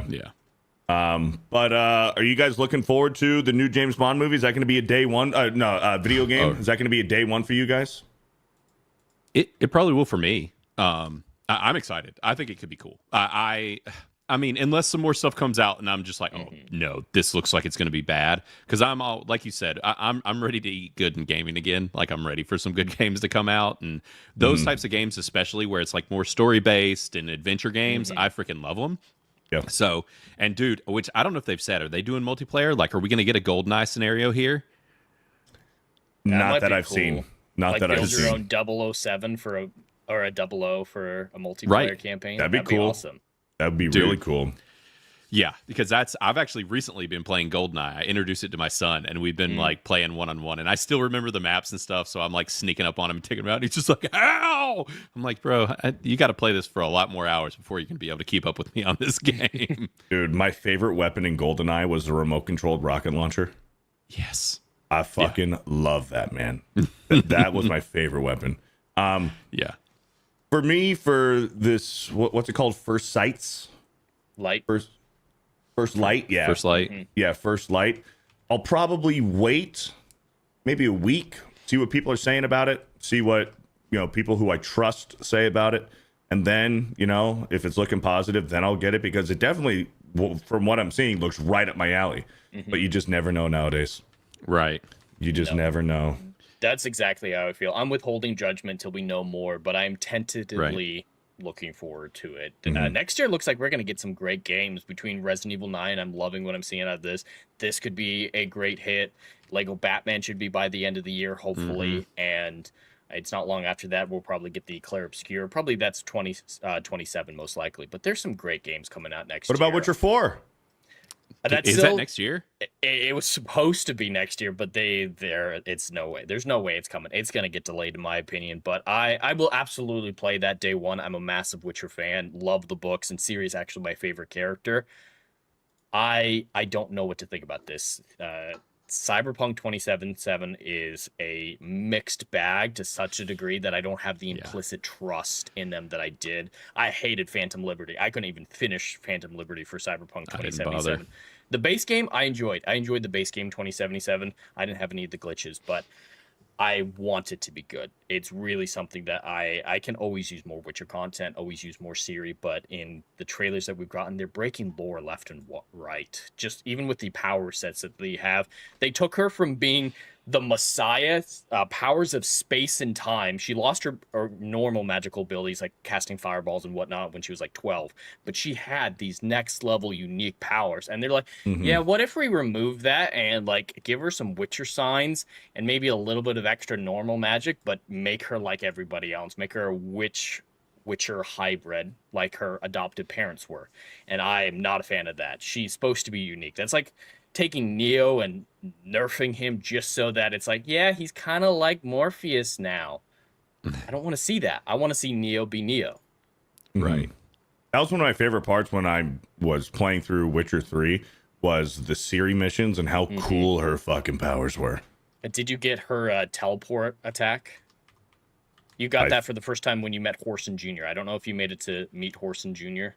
I don't know. There's an ability but it's the dodge. It's the dodge, and she turns into lightning and zips over to somewhere else. Yeah. There's an I like ability that. with her where you hold down L2 on a controller, or LT, and this bubble expands out from her, this orange lightning bubble, like those effects that you're talking about there. And then when you let go, she will hit everyone inside that bubble once. Oh, She'll nice. just teleport behind them, slash them, teleport behind another, stab them, and that ability is very useful. That sounds like Batman's super fear takedowns in Arkham Knight. When you build up his super fear takedown, and it's just like he's unstoppable in Arkham Knight when you build those up. Yeah. That's what it sounds like. She What up, gets some Cole great Hauser? ones. Good to see you, Cole Hauser. How you doing, brother? Do you guys know who Drewski is? The comedian? Yeah. That black guy? Yeah. I know where don't. this is going. Yeah. If I showed you his picture, Yeah, that's where you need to start Jed, for sure. you would probably know who he is. Probably. Okay. So this is Drewski. He's a comedian. You seen him before? I think so. I feel like he was in Five Nights at Freddy's, I think. But I don't know. Was he? I don't know. There was some comedian who was the taxi driver, and it kind of looks like him. But And I use nothing's comedian. jumping out at me. I use comedian loosely. Right. Like he's just kind of popular for the sake of being popular. He's not really a comedian. He's just famous. I don't know. He's just famous for being famous, kind of, right? He trolls people. He that's kind of his thing. Like he's just kind of become notorious for messing with people. Is kind of the thing. And I think he was more of a, I don't know if he did like streaming and stuff, if that's maybe how he started, but yeah, he kind of acts and he is considered a comedian and kind of tinkers in a lot of stuff. Yeah. This was him the other day. He went out, and I was wondering why. I was talking with Epic Mike this morning. I was wondering, why is this going viral on my page of this white guy with this mullet at a NASCAR race? Why is this going viral? It's Drewski in whiteface. Drewski is out there in whiteface, painted his skin with makeup white, and he's out here pretending to be a redneck at a NASCAR race. This shit might be the best skit he's ever done. Oh, that's This great is makeup. hilarious. I have to respect It's- that, if nothing else. It's spot on. And he dyed his like beard and stuff. They lightened it all up and his eyebrows and everything. Yeah. You can't tell. I'm just like, You how did they cannot. even... It is hilarious, bro. We're gonna It's the watch best this whole race thing. swap since Tropic Thunder. Yeah, Right. That's what people are saying. That's what people are saying. They were putting a picture up next to each other, Drewski looking like this and RDJ as Tropic Thunder. There's a point where he's talking to a black guy outside. He's like, Drewski's in his car. There's this black guy going into the event. He goes, "Hey, boy, what do you think you're doing? You going in there?" And he goes, "Yeah, I'm going to go watch some NASCAR." And he leans out the window and spits on the ground. He goes, "I know you ain't about to go in there, boy." He put on sunburn makeup. Yo, yeah. Yeah. If you can't come in her, come on her.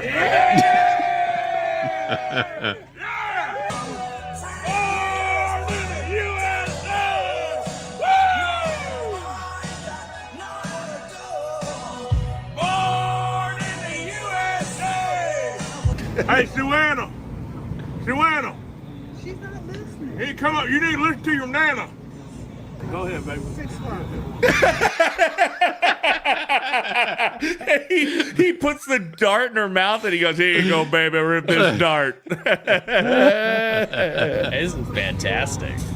Dude, this It's is so so good. Crazy enough. All right, he's earned the hype, I think. Yo, yeah. Yeah.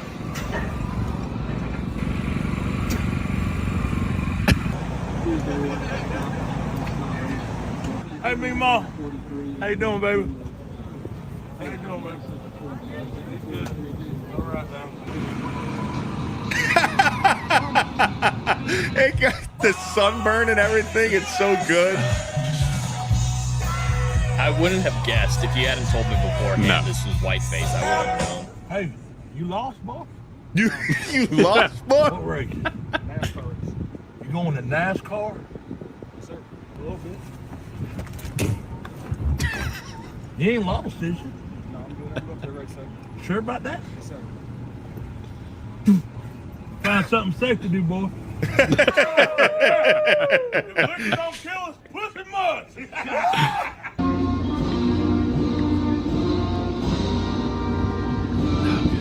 The fact that they got him on the track too. Wait, hold on. Chat, we need to find this girl. Yeah. What's her Instagram at? Because that is a woman right there. That's a heck of a spot.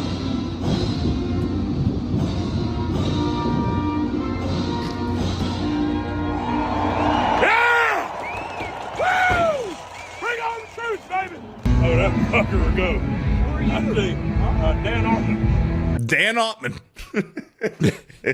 Who are you? I'm Dan Altman. Dan Altman. Oh, South Dakota. Yeah.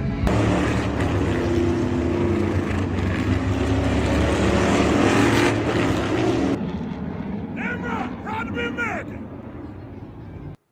That is so good, dude.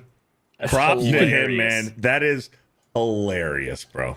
That is so good. I just wanted the black guy to call him Cracker. That would have sealed the deal for me. Yeah. I could see them doing like a whole SNL type thing where this was such a hit that they make a movie out of this just because he did it so good. Like a Joe Dirt type of movie with him doing this.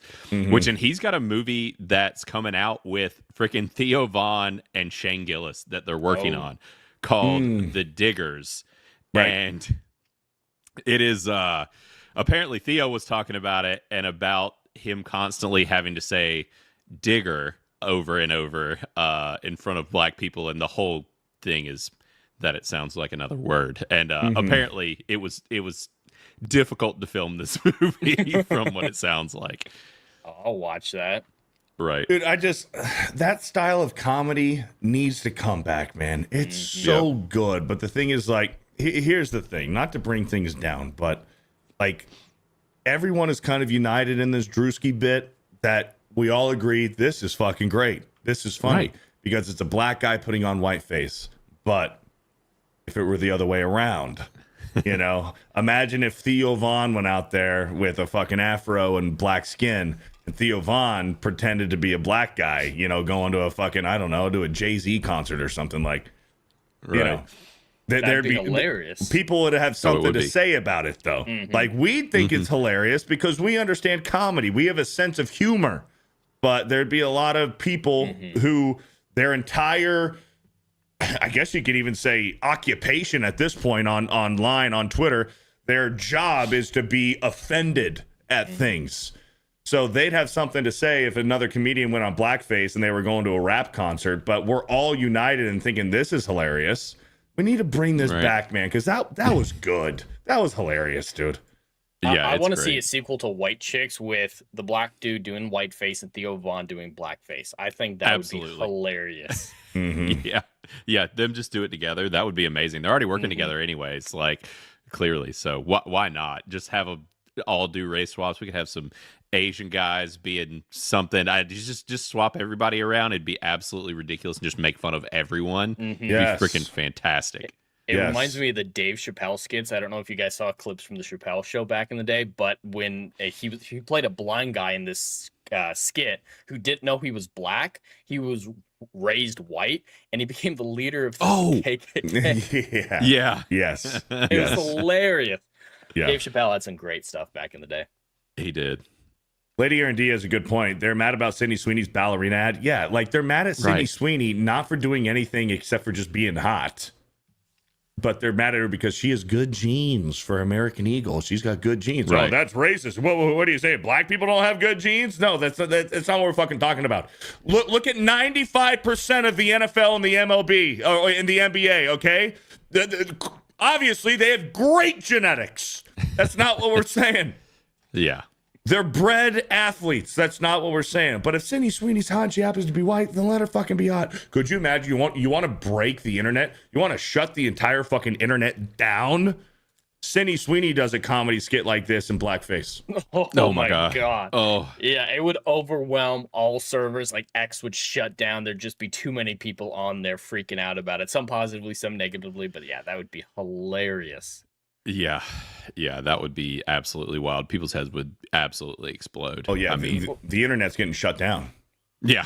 It's all going down. Yeah. But Sydney Sweeney's been controversial for a long time, mainly because she won't make any political statements. There's been times where it's happened, like 5 or 6 years ago. She went to her dad's birthday party or something, or her mom's birthday party, and someone in the background, I think it was her dad, had a Trump hat on or something like that. And people freaked out in this photo. It's like, she's in a room with people who wear Trump hats.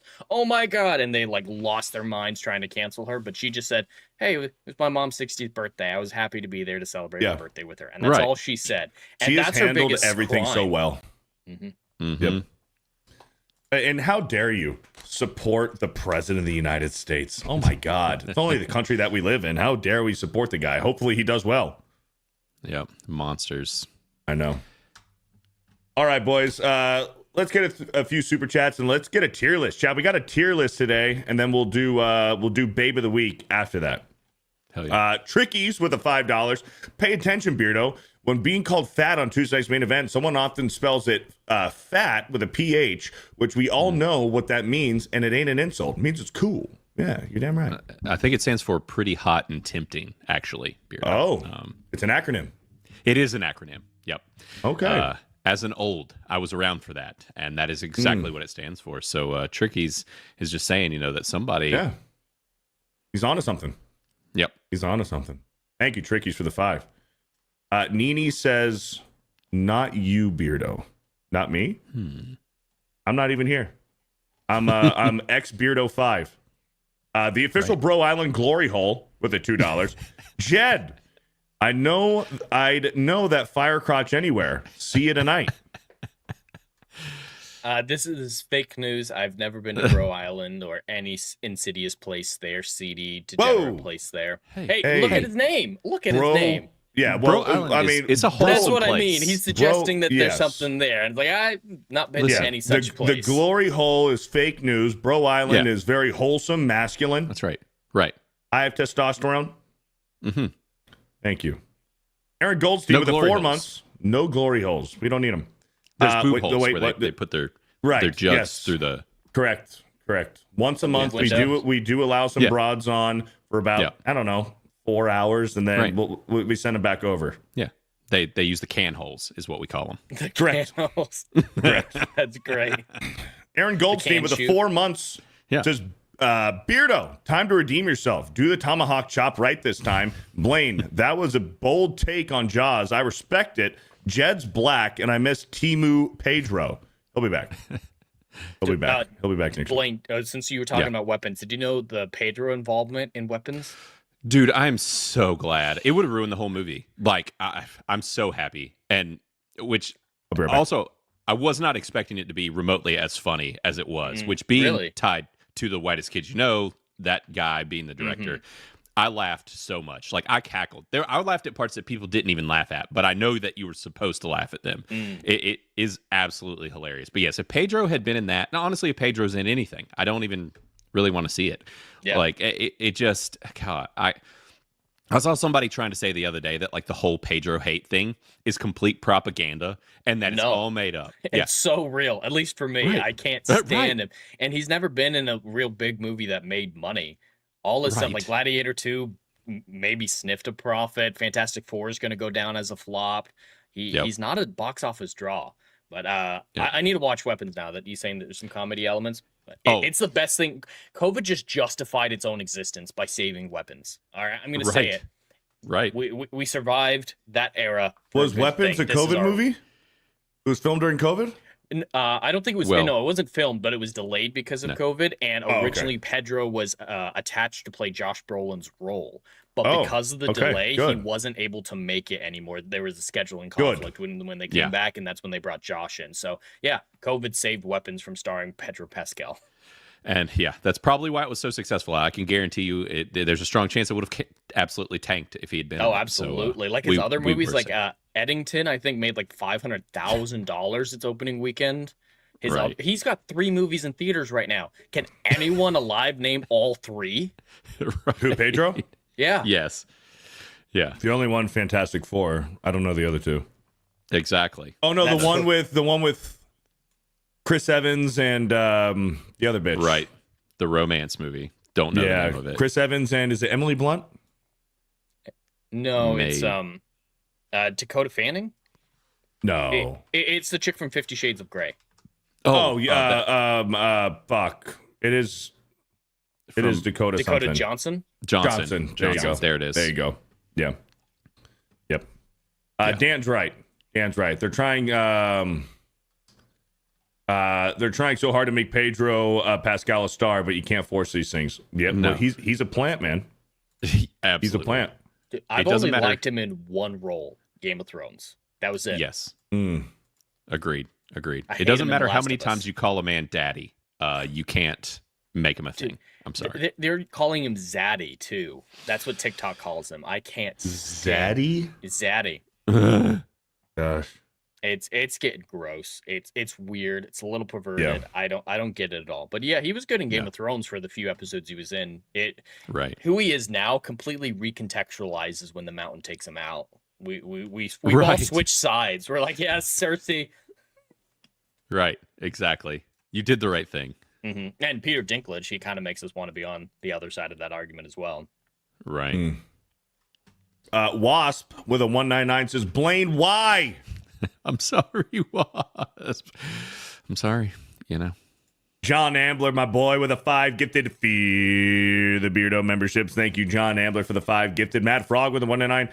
This is on the level of Ben's Matrix take. Oh, yeah, Ben he not hates that movie He too. hates the Matrix, and he hates Interstellar. What? Well, That's just he started off hating Interstellar. He got kicked off of Tuesday Night's Main Event, and now all of a sudden he likes it. oh god. So Yeah. That's what it took. It's yeah. okay to hate the Matrix sequels. I think there's a lot of flaws in those, but the first one is You can't hate great. that. Yeah. It was yeah, the first great. Matrix is awesome.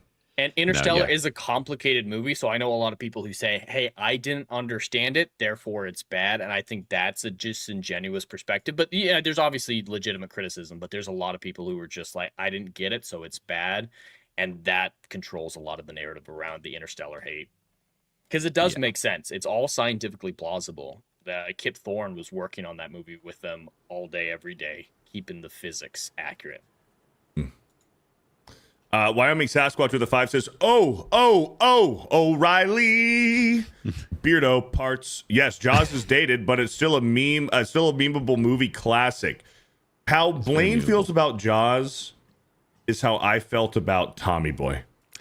Yeah. When we did Tommy Boy, like Tommy Boy to me, because I'd never seen it before, it got recommended by you guys, which we're never doing suggested movies for super chats. For super chats, we won't be doing it again because the 2 times we had Once Were Warriors, which is a violently brutal domestic violence movie. It was horrible. It was a horrible watch. It was a fine movie as it is, but a manly as fuck movie, quite the opposite. And Tommy Boy was suggested as a manly as fuck movie, and it was my first watch, and I'm like, but for the time, it was 1995. Chris Farley was at his peak, and it's just Chris Farley running around being Chris Farley, being an idiot, and I'm like, okay. There was a few funny parts, but I don't know, man. I just Tommy Boy didn't resonate with me like it did for a lot of people, but they probably saw it in the 90s or in the early 2000s. So I don't know. And maybe there's some like sentimental reasons because Chris Farley passed away like a year or 2 after Tommy Boy came out. So maybe, there's some sentimental stuff with that, but Tommy Boy, I don't know. Yeah, there's wasn't a lot that of good nostalgia connected with a lot of these types of movies. It's like when I said I wasn't crazy about Airplane. They've been calling me Shirley ever since in Criticless. Love Airplane. I just Airplane watched it for the first time a couple months Wait, ago. did you not like Airplane either? I didn't dislike it. I was just like, but to be fair, like that type of comedy movie, it's just not my type of comedy movie. Comedies are harder to judge someone for. You not like liking Naked Gun? Humor No, subjective. I don't like Naked Gun. I know. I think Airplane's a lot better than Naked Bro! Yeah. Naked Gun and Airplane is Leslie Nielsen at his peak. I know. I that whatever it is, that type of comedy, like I like the Pineapple Express stoner comedy stuff, like that tends to be where it's just super bad and those type of like 2000s stoner comedies that were kind of over the top and edgy and whatever. And I don't dislike those other types of movies. It's just like, which is all this stuff's interesting because it's like I typically don't have hyper controversial takes. My more controversial takes tend to be just really liking stuff that the critics like absolutely hate, but not typically liking stuff that's like everybody loves. So, you know, with like these comedy movies and Jaws, it's a little, it's rough. What do you think about Get Smart, Steve Carell? I liked it okay. Yeah, I liked You liked it The okay. show's better. I love the Yeah. show. The show's top tier from back in the day. I've watched a lot of Get Smart. But yeah, the movie's fine. With comedy, like I said, it's so subjective that I can't blame you for not liking Airplane.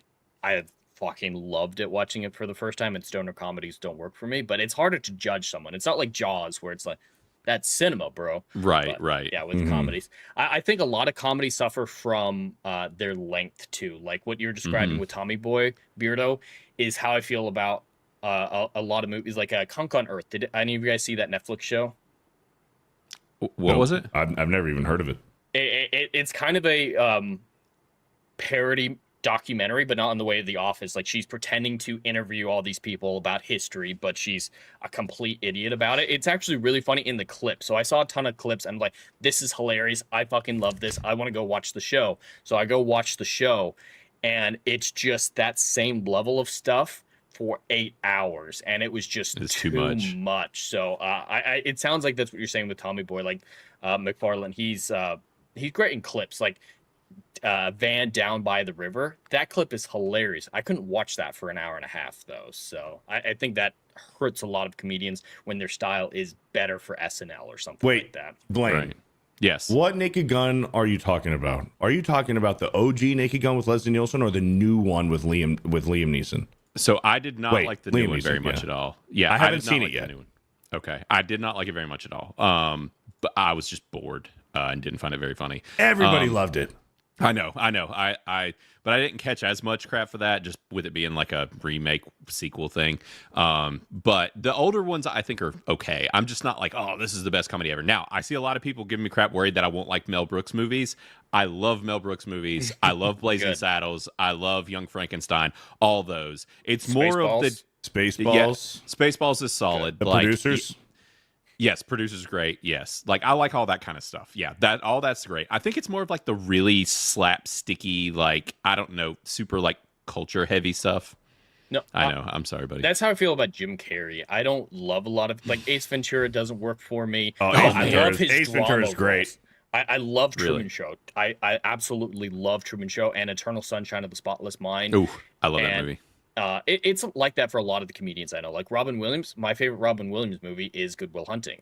I love comedies in their comedians in their serious roles, but yeah, Jim Carrey, he gets too much for me. Like just like what we were talking about with Chris, I think he's great on SNL. He's great in small doses.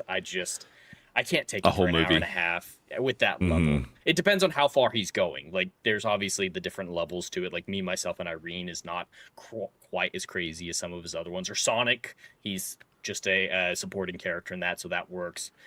But just pure Jim Carrey for 2 hours, I can't do it. Ace Ventura is the one for me, and The Mask. The Mask. Oh, dude, is The Mask great. is like That works. Like his comedy plays into that. Yeah, it's because like Ace Ventura and The Mask, like you're saying, like those are roles that's a character that is perfect for Jim Carrey. Like he's the only one that could play that role. I even like his Riddler in Batman Forever. Yeah. Yeah. That was great. He killed that character. He was kind of made for it. Yep. Yep, yeah, I agree. Now that is also Dumb and Dumber might be the better one to say than Dumb and Ace Dumber? Ventura. Yeah. I can't take that one. That's the real Jim Carrey one that I can't do. Oh, You don't like really? Dumb and Dumber? You don't like Dumb and Dumber? It's too dumb. Holy cow. But like I say, man. it's subjective. Like I don't think Our it's a pets' bad heads are movie. falling off! I can't stand it. I love Dumb and Dumber, man. Dude, Dumb and Dumber's so good. Freaking masterpiece. Which, and I think Ace Ventura 2 is better than 1. Really? Okay, I Pet haven't seen Detective, that one. Or When Nature Calls. When Nature Calls. Yeah.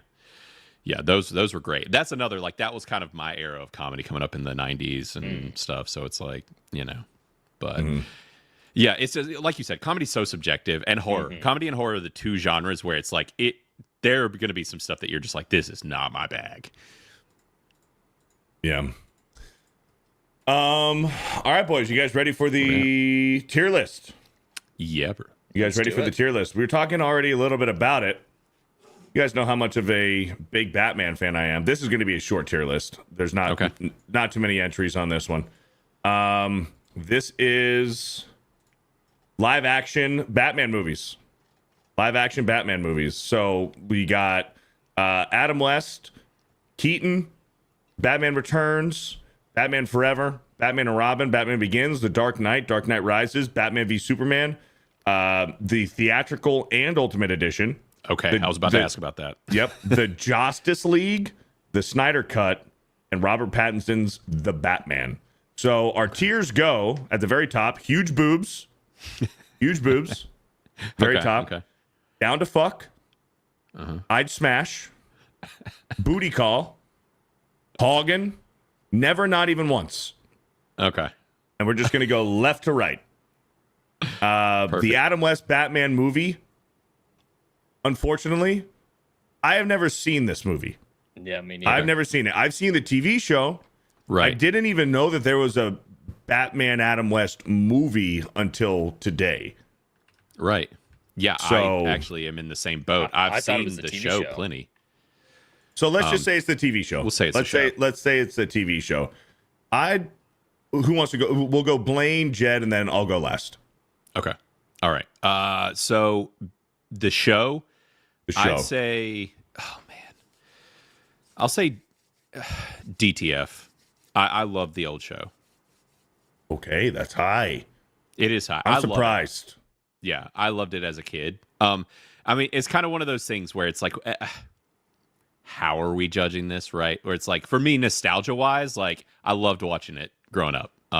Is it like top tier best interpretation of Batman? No, it's kind of goofy, and he dances, and does, I mean, it's like, it's goofy. But I kind of love it for nostalgia reasons. For nostalgia, fine. This is what I'll say about it. I'm not going to give my rank. I'll let Jed go first. But Okay. Batman as a character has evolved so much that Adam West Batman isn't even Batman anymore. That's not Batman. That's not who Batman is. Batman Right. is a completely different character from what it was with Adam West. I mean, it's character and name only at this point, Right. for him. And I might get some hate for that, and I understand it because nostalgia. But that's just the truth. I'm just telling Right. the truth. No, you're not wrong. Jed. So yeah, I haven't seen a whole episode of the show or the movie. I've seen a lot of clips, and I think we need to remember how important it was in that time. Superhero content in general just wasn't a thing. So trying to remember how influential it is, I'd have to give it a booty call. Because from what I've seen, it looks ridiculous. I wouldn't have a good time watching it, but it does hold an important place in the evolution of the character, I think, and becoming into live action. That's where I'm at too. I'm at booty call. This isn't the Dark Knight for me. Like, not the movie The Dark Knight. Right, Like the right. character. This isn't the Dark Knight. It's just Right. it's I don't know, man. It just Batman has just fundamentally changed. I'd go booty call. Jed's at booty call.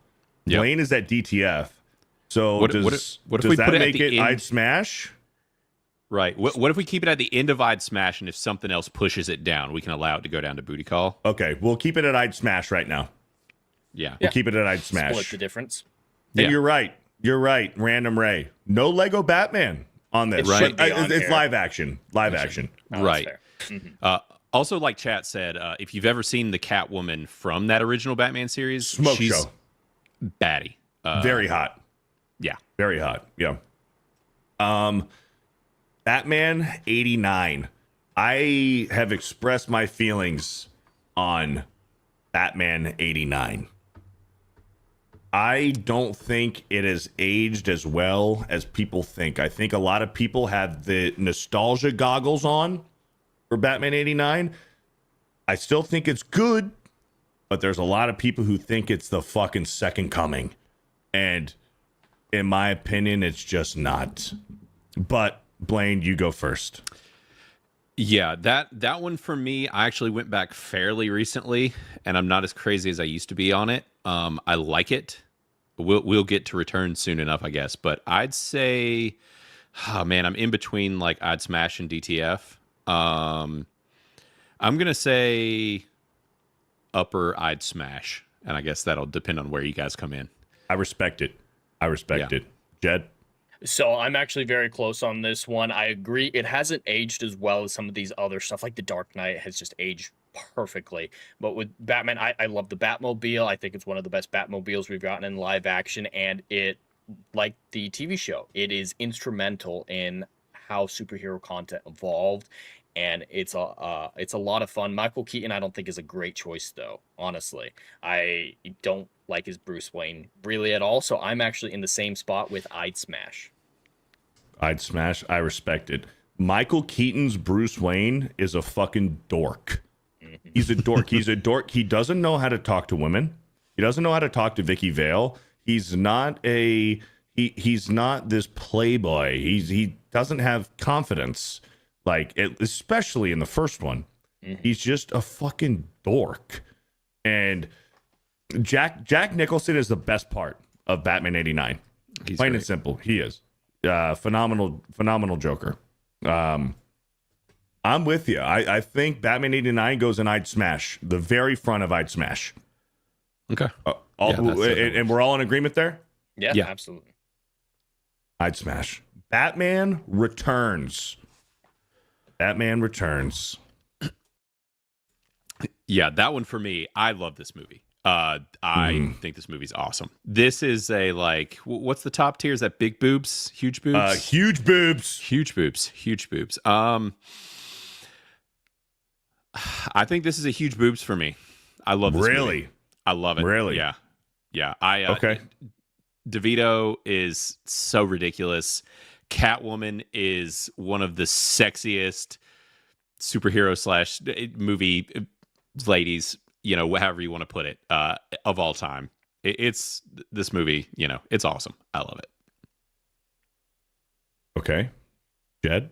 All right. I don't hold it in that high of esteem. I do think it is better than 89. I really like the Penguin, Danny DeVito's Penguin, and Catwoman, just like you said. I believe that they're an improvement over Jack Nicholson's Joker. I find them a lot more interesting and they have a real arc, but there are significant plot issues with what the fuck the Penguin's trying to accomplish in that film. And there's a few other things. Batman just blowing up a person, I'm not a huge fan of, so I'd have to get this one a DTF. I'm with Jed on DTF. I'm with DTF on this one. I like Gotham. Gotham has a little bit more personality in this one. Yeah. Than the first one. Gotham is almost like its own character, not as much as the Joel Schumacher ones. I think Gotham is better in Batman Forever. But you see a little bit of life as far as the city goes. And dude, Harvey Dent, Billy D. Williams, are you kidding me? Colt 45, Lando Calrissian is Harvey Dent. I don't care that he's race swapped. This was before we gave a fuck about race swaps, okay? Billy D. Williams is Harvey Dent. Fuck yeah, dude, that's badass. Michelle Pfeiffer, classic. I don't love her origin story. I do not love Catwoman's origin story in this movie, that she died and got brought back to life from cats licking her. That's ridiculous. I hate that origin story. But still, Michelle Pfeiffer, very hot, very sexy, very seductive. I go DTF for Batman Returns. Okay. Yeah.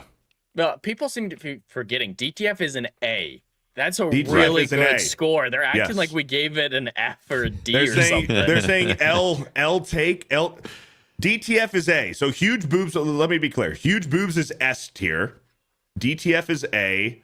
I'd Smash B. Booty Call C. Hoggins D. And Never Not Even Once is an F. Right. Yeah. Yeah, this is a more spread out scale. It works a little bit more like the Criticless scale. You don't view it like it's a school rating scale. Give it a little more gradient there. But I still think it's huge boobs, guys. So everybody that's giving them crap, feel free to. This is a huge boober. Yeah, you gave Jaws a 50. Listen, we don't talk about that anymore. We've moved on. Yeah, we're way past that, Beardo. Come on. DTF. Batman Returns DTF. I think that's very fair. It's got to stay upper DTF. I think that's fair. Batman, Jen, just wait, Jen. All right, just wait. I'll probably be in the minority about Batfleck, but we'll get to that. We will get to that. Batman Forever, Val Kilmer, Jim Carrey, Tommy Lee Jones. All of a sudden, Billy D. Williams is Tommy Lee Jones. Black to white. What are we doing? But Nicole Kidman, holy fuck, Nicole Kidman in this movie. Bro, Gosh, damn it. Sexual awakening right there. Yeah. And Chris O'Donnell, that's his name, right? Robin, Chris Dude, O'Donnell.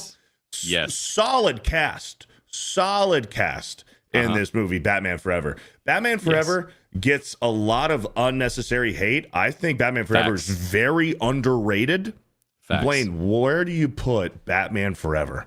Bro, I love this movie. I would because of how we're doing this. I'll be fair and I'll put it in. Hold on. Drunk 3 says we are not past it. Past what? Jaws. What are you talking about? Oh, Jaws. Yeah. We are not past Jaws. Yeah. What up, Jay? What up, How buddy? you doing, Jay? It's good. All right. He came in later when we weren't talking about him. That's good. Hey, buddy. When you weren't talking about him, I didn't say a word. I didn't say a me. single It was thing. Jed. Jed came in and just started talking trash. Lies, deceit. It's like the glory hole at Bro Island. It's not true. Nothing happened. Nothing happened. I did not have That's sexual relations with that woman. Yeah, with that wall. With that wall. yeah. What the heck is DTF? Down to fuck. Come on. Yes. J-Rod, you got to get out more often, man. What the heck is DTF? DTF means down to fuck. Come on. Come on, man. Batman Forever. Blaine. We're going to put it in DTF. I freaking love this movie. Or at least I'm going to put it up there. I love it. And also, listen, it's Val. Like, come on. He's the man. This movie rocks. Jim Carrey, Tommy Lee Jones, like you said, the cast, Nicole Kidman. The list keeps going. This movie's awesome. DTF. Mm-hmm. Jed? All right, I might be a little bit more controversial with this one. I agree. The cast is phenomenal. With the right script, Val Kilmer could have been the best Batman, I think. I'm a huge fan of Val Kilmer. Like, Willow is one of my favorite movies, nostalgia-wise. It's not a great movie, but I love him in Willow. So I rank it higher because of the cast, but that script is just starting to get a little too bananas, a little too out there, too Joel Schumacher-y, and not everything makes sense. So I'd get this one all the way down to Booty Call. Whoa. Whoa. I was debating in between huge boobs and DTF. Yeah. I agree. It's overhated. People put it in like F tier, and I don't agree with that at all. But there are some genuine flaws in it. So you're giving it a C. I'm going to go higher end on DTF. I'd put it above Batman Returns. I'm fine with that. But Jed's bringing it down to I'd Smash with his Booty Call.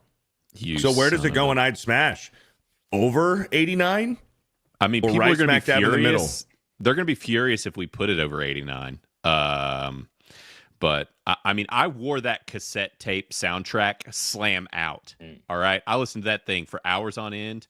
A Kiss from a Rose, like, come on. This was back when movies had soundtracks.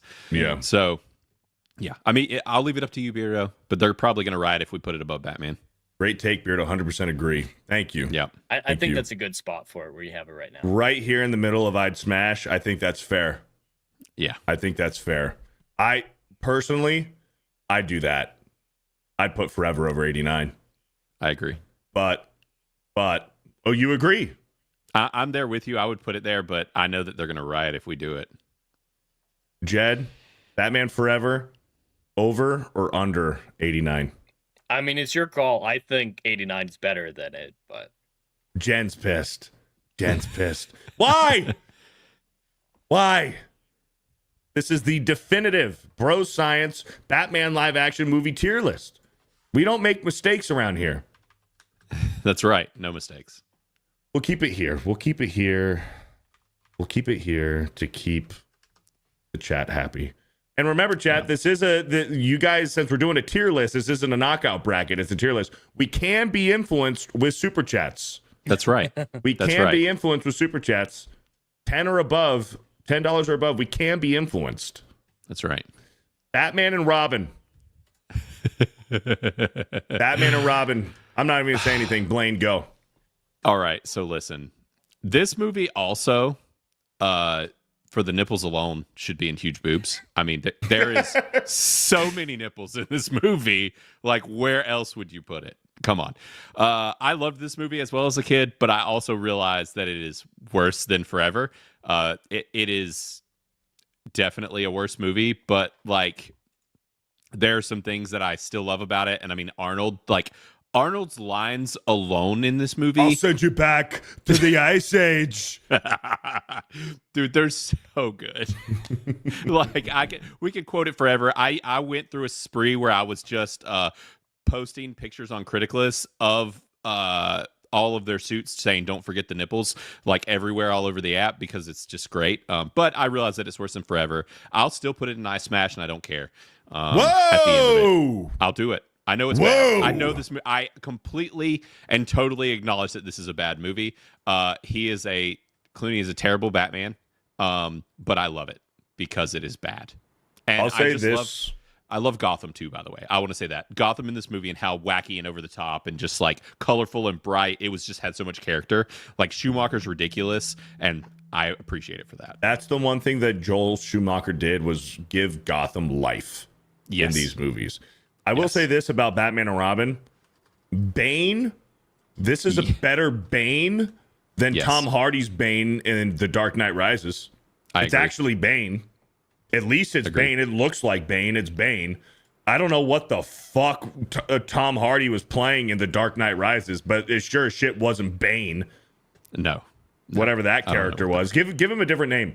Like, Chris Nolan should have just made him an original character, a character that we've never seen before. It's just a unique villain. Just a Chris Nolan original. But to call that fucking Bane, that ain't Bane, bro. Get the fuck out of here. Actually, go fuck yourself. That's how I feel about that. Anyways, Batman and Robin, Jet. So I have a lot of fun with this movie. It's a lot of fun, like you were saying. It's so bad that it's almost enjoyable, but it is a terrible movie.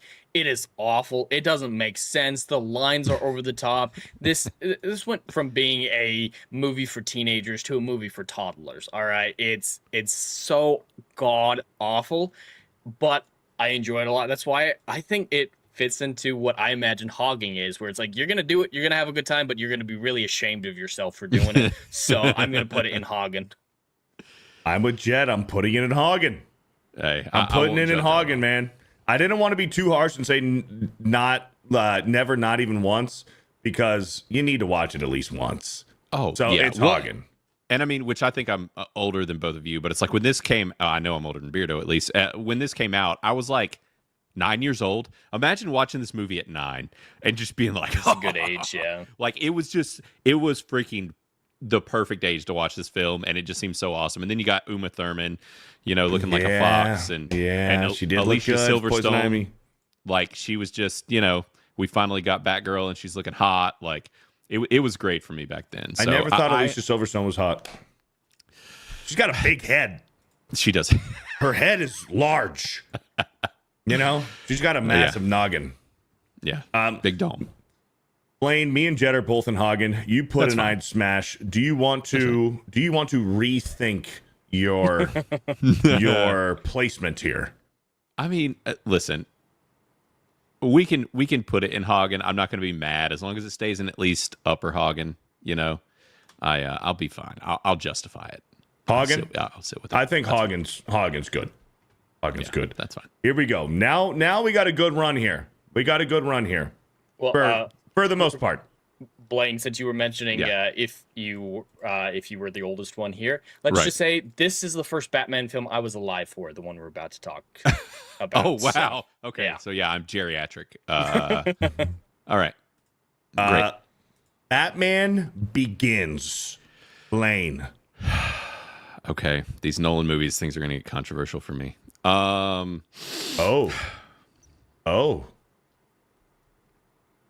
Should I start? You should start. Batman Begins is huge boobs. Huge, massive knockers. Batman Begins is huge boobs. Okay. It's not better than The Dark Knight, but it's close. Batman Begins is huge boobs for me. Okay. Why don't you go, Jed? You can. All right. No. Well, this film, I actually think this is the best Batman film on this tier list. I think Dark Knight is a better movie, but this has a lot stronger Batman elements to it with his costume, the look and feel of Gotham, a lot more gritty feel, and I think it has the best Bruce Wayne. We actually get to see the Playboy. We actually get to see him acting wild and weird, which is the mask, and it's so important to show the dichotomy. This film shows the dichotomy better than any other film in any of these films, any other live action Batman, and I think it's great. There's some cheesy aspects of it. There's some controversy with does he actually let Roz die, or is that taking accountability? Like how does that play out? But it has a great blend of comic book feel where things are a little fantastical, a little unbelievable. But I don't have to save you. I think it balances the seriousness of the Dark Knight with the comic bookness of the source material in a way that none of the others do. So I would say this is the best Batman film, but the second best film in this lineup. So it's absolutely got to be in huge boobs for me as well. That's 2 huge boobs, Blaine. 2 huge fucking milk bursts. That is 2 huge boobs. Okay, listen. I'll say this. I do need to see it again. It's been a very long time since I've seen this movie. I'm planning on rewatching these. But I do think Gotham sucks in this movie. Arkham Island is awesome. Yes. Arkham Island at the end, a lot of personality. Mm-hmm. Yeah. Yeah. No, I agree there. There are some things that I dislike about this movie for sure that I don't love. I thought it was a little slow to start. But Dan says Batman Begins was my first time touching a girl's boobies. I mean, that puts it in huge boobs range for him. That would be, for me, was X-Men Origins Wolverine. Oh, wow. X-Men Origins so Wolverine. both happened in both y'all's boob in the movie theater.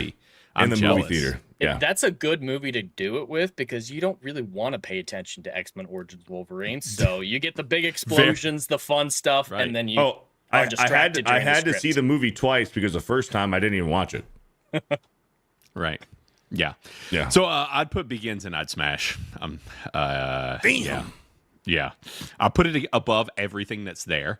But like I said, I do really need to go back to it. It's been a long time, but I don't know. Yeah, it's not my favorite, but I also am not a crazy fan of some of the stuff that Nolan did in general.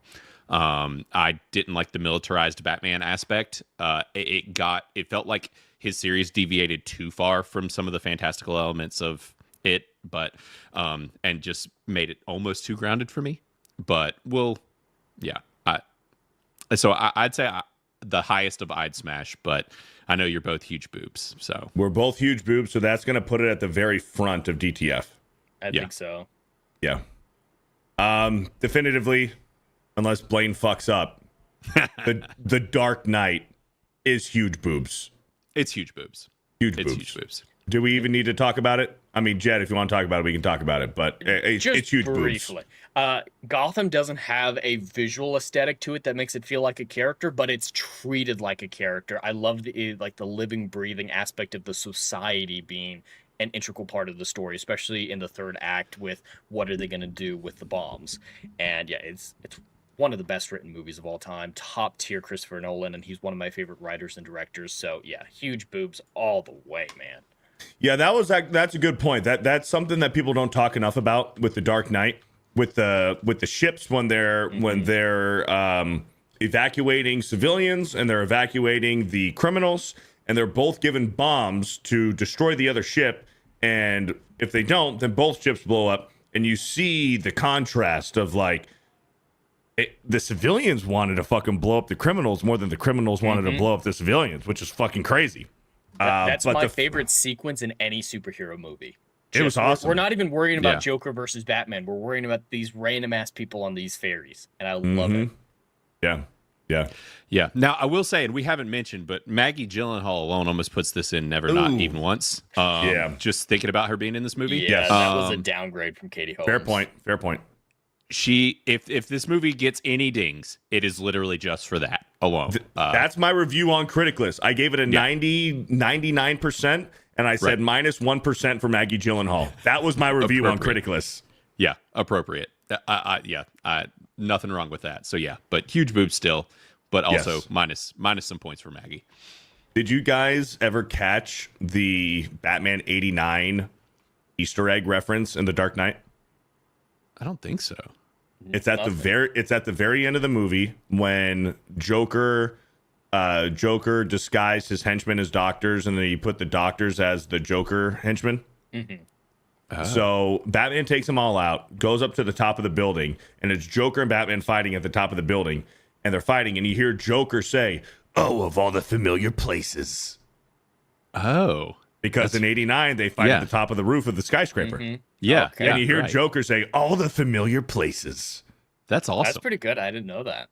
Yeah, Yeah, that's really it's cool. very quick. Like, if you're not listening for it, you'll miss Right. it. But he does say it.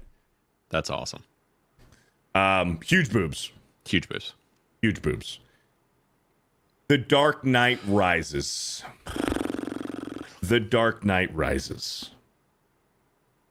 I have very strong feelings against this movie, and I know Blaine does too. So, Yeah. It's a good thing Jed- X-Wing isn't here.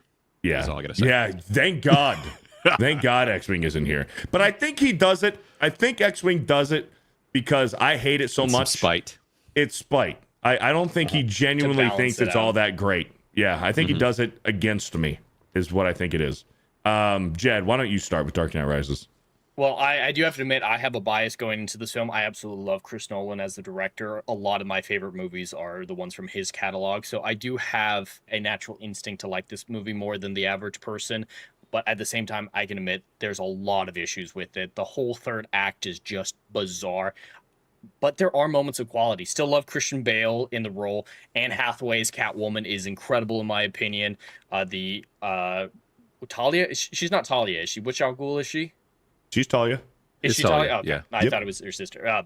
She uses an She's- alias. She uses an alias Miranda Tate, but That's right. she's hit and Talia. miss. Her death scene is ridiculous, but I love the redemption arc in the pit, even though he teleports back to Gotham right afterwards. But the actual pit stuff I think is really good. The opening with the plane and Bane I think is a great way to introduce this villain, and they did all of that practically. So I respect this movie a lot for a lot of its visual stuff. Its As far as like a cinematography. filmmaking standpoint, it's fine. Right. But Yeah, the from the characters in filmmaking the stuff. story is where it falls apart. There's I despise the cops getting trapped in the sewers because it doesn't make sense, and they're all completely clean shaven and clean clothes when they come out and rage at the end.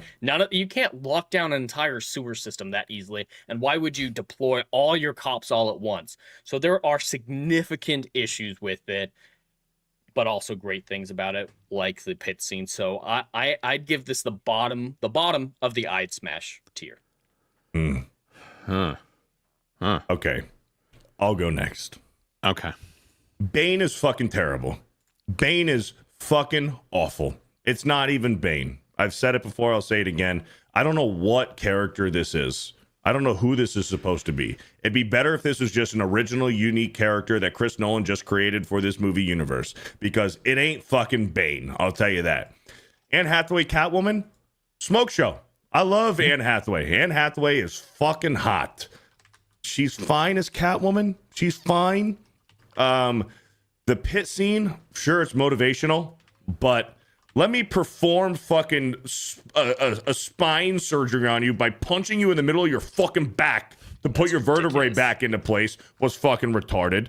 Bane, I'm going to explode all these bridges and nobody can come in, and I'm gonna fucking take this fucking nuclear reactor and make it a fucking bomb and just drive it around the fucking city in a bus, and hopefully nobody ever finds it. Like, and it's not. This is Joseph Gordon-Levitt, the movie. Joseph Gordon-Levitt is the main character. He's the main character of this movie. This fucking rookie cop.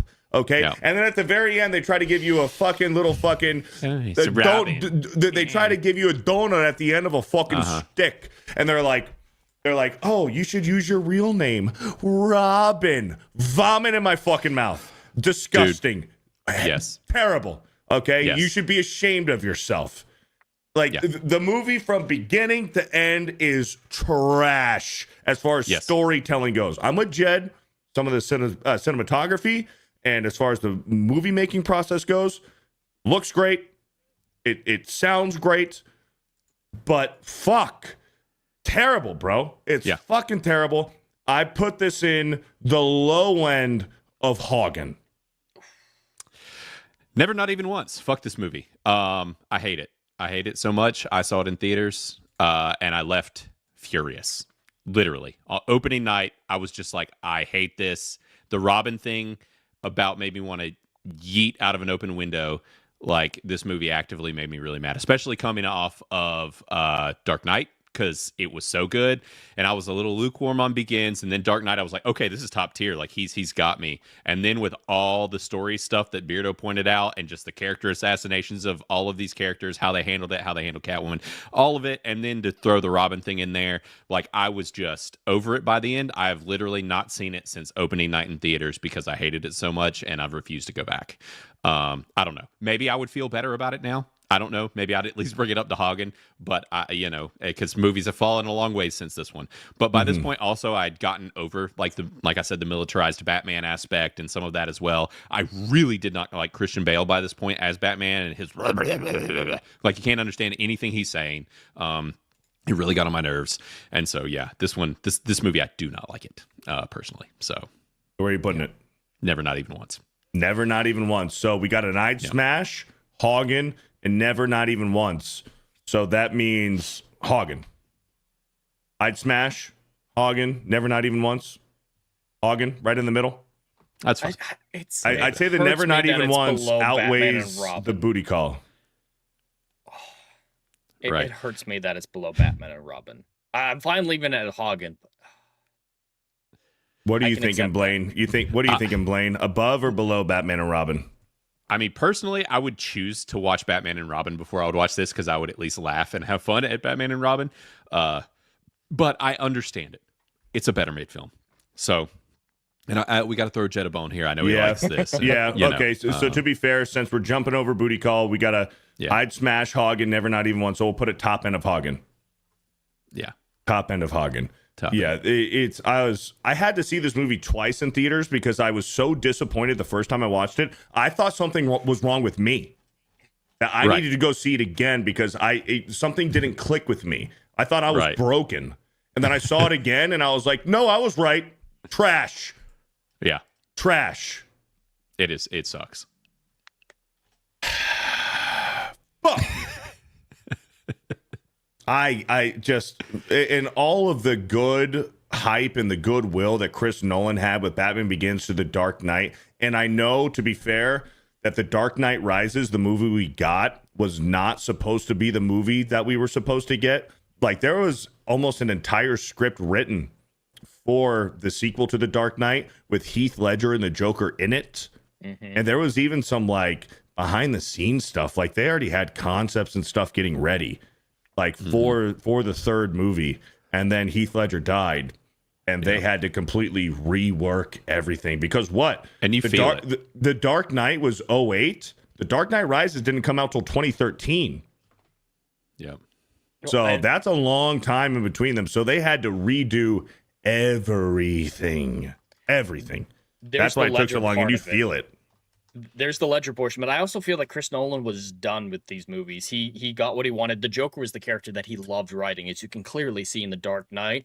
I feel like he wasn't invested in it. It was more contractual obligation, dumping it out as soon as he could after Inception came out. And I think if the stars had aligned, Heath Ledger survived, we would have gotten a Dark Knight Rises before an Inception right off the bat very quickly, and it would have been a much superior film. But a lot of people, even Christian Bale talks about it, is like it felt wrong coming back after Heath Ledger did what he did, was so great on it, and then they lost him. Well, and no one seemed very invested in it. Well, Nolan does cerebral and all that. He should have just pivoted and done a Riddler movie, done some like some games or something. He should have, or even, I guess he had already used Scarecrow, one of those more cerebral Batman villains. I would want Clayface. He could do a lot with the who is actual Clayface in any given scene. Some body horror stuff. Right. I think he could do some great stuff with that. Yeah. It just, he shoved too much in it. Him. Bane is not the right villain for him. Well, if he did Bane right, comic accurate Bane, I think it could have been all right, but this was not that. Kalechiyoki with the 10. Put Rises in I'd smash. The fuck is wrong with you, Beardo? Movie is meme legendary. There'll be far more references from this movie in the new Batman game than any Snyderverse crap. I'm willing to put it in booty call for a 10. All right. Yeah. But it ain't going in I'd smash, bro. I'll put it in booty call. For a 10, I'll put it in booty call. For a 20, I would have considered putting it in I'd smash. But I think booty call's fair. Yeah. What do we think? What are we thinking, fine, boys? Especially that's throwing Jed another bone. So Yeah, I'll take it. We'll put it in booty call. Hey, Kalechi, we'll meet halfway. We'll meet halfway, and we'll put it in booty call. Yep. We'll put it in booty call. I think that's They're fair. asking how much to put it into DTF. How much to put it in DTF? $200. Yep. $200 to put it in down to fuck. That's right. Shit. I gotta take another piss. BVS theatrical. BVS theatrical. Talk about it a little bit. I'll be right back. All right. Yeah. Well, Jed, you can kick this off if you want. I'm guessing. I don't think that's a good idea. No, that's a terrible idea.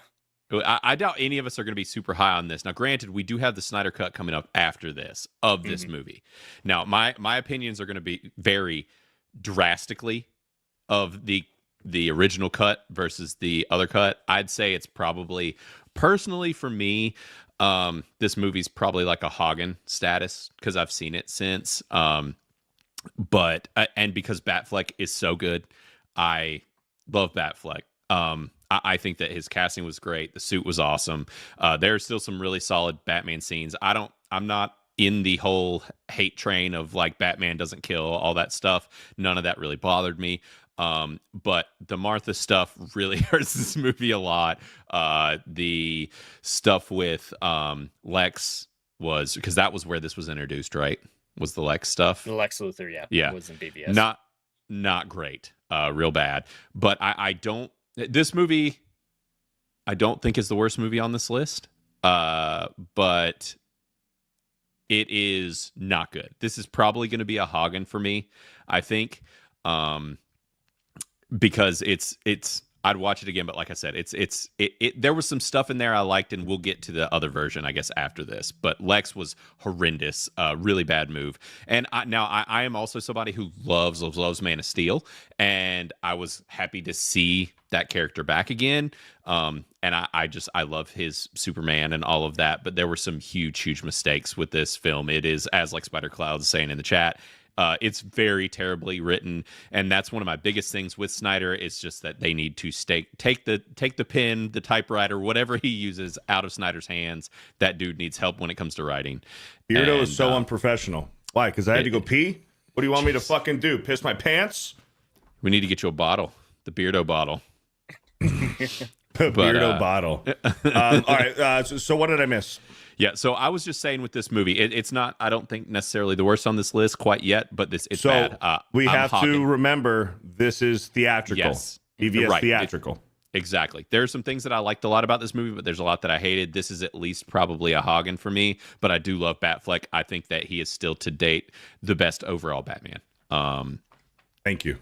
Yeah, but I have some serious problems with this movie, but because the other version is on here, I'm comfortable putting this lower. I'll put this in Hagen. Okay. Jed?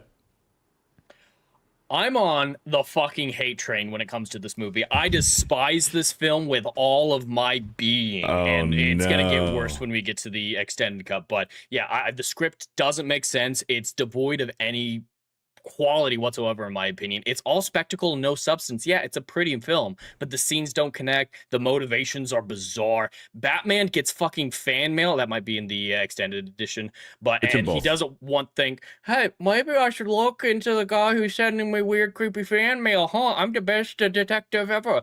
I think they're characterized terribly. I love Henry Cavill as an actor. This movie makes me hate Henry Cavill, and that's a tall order.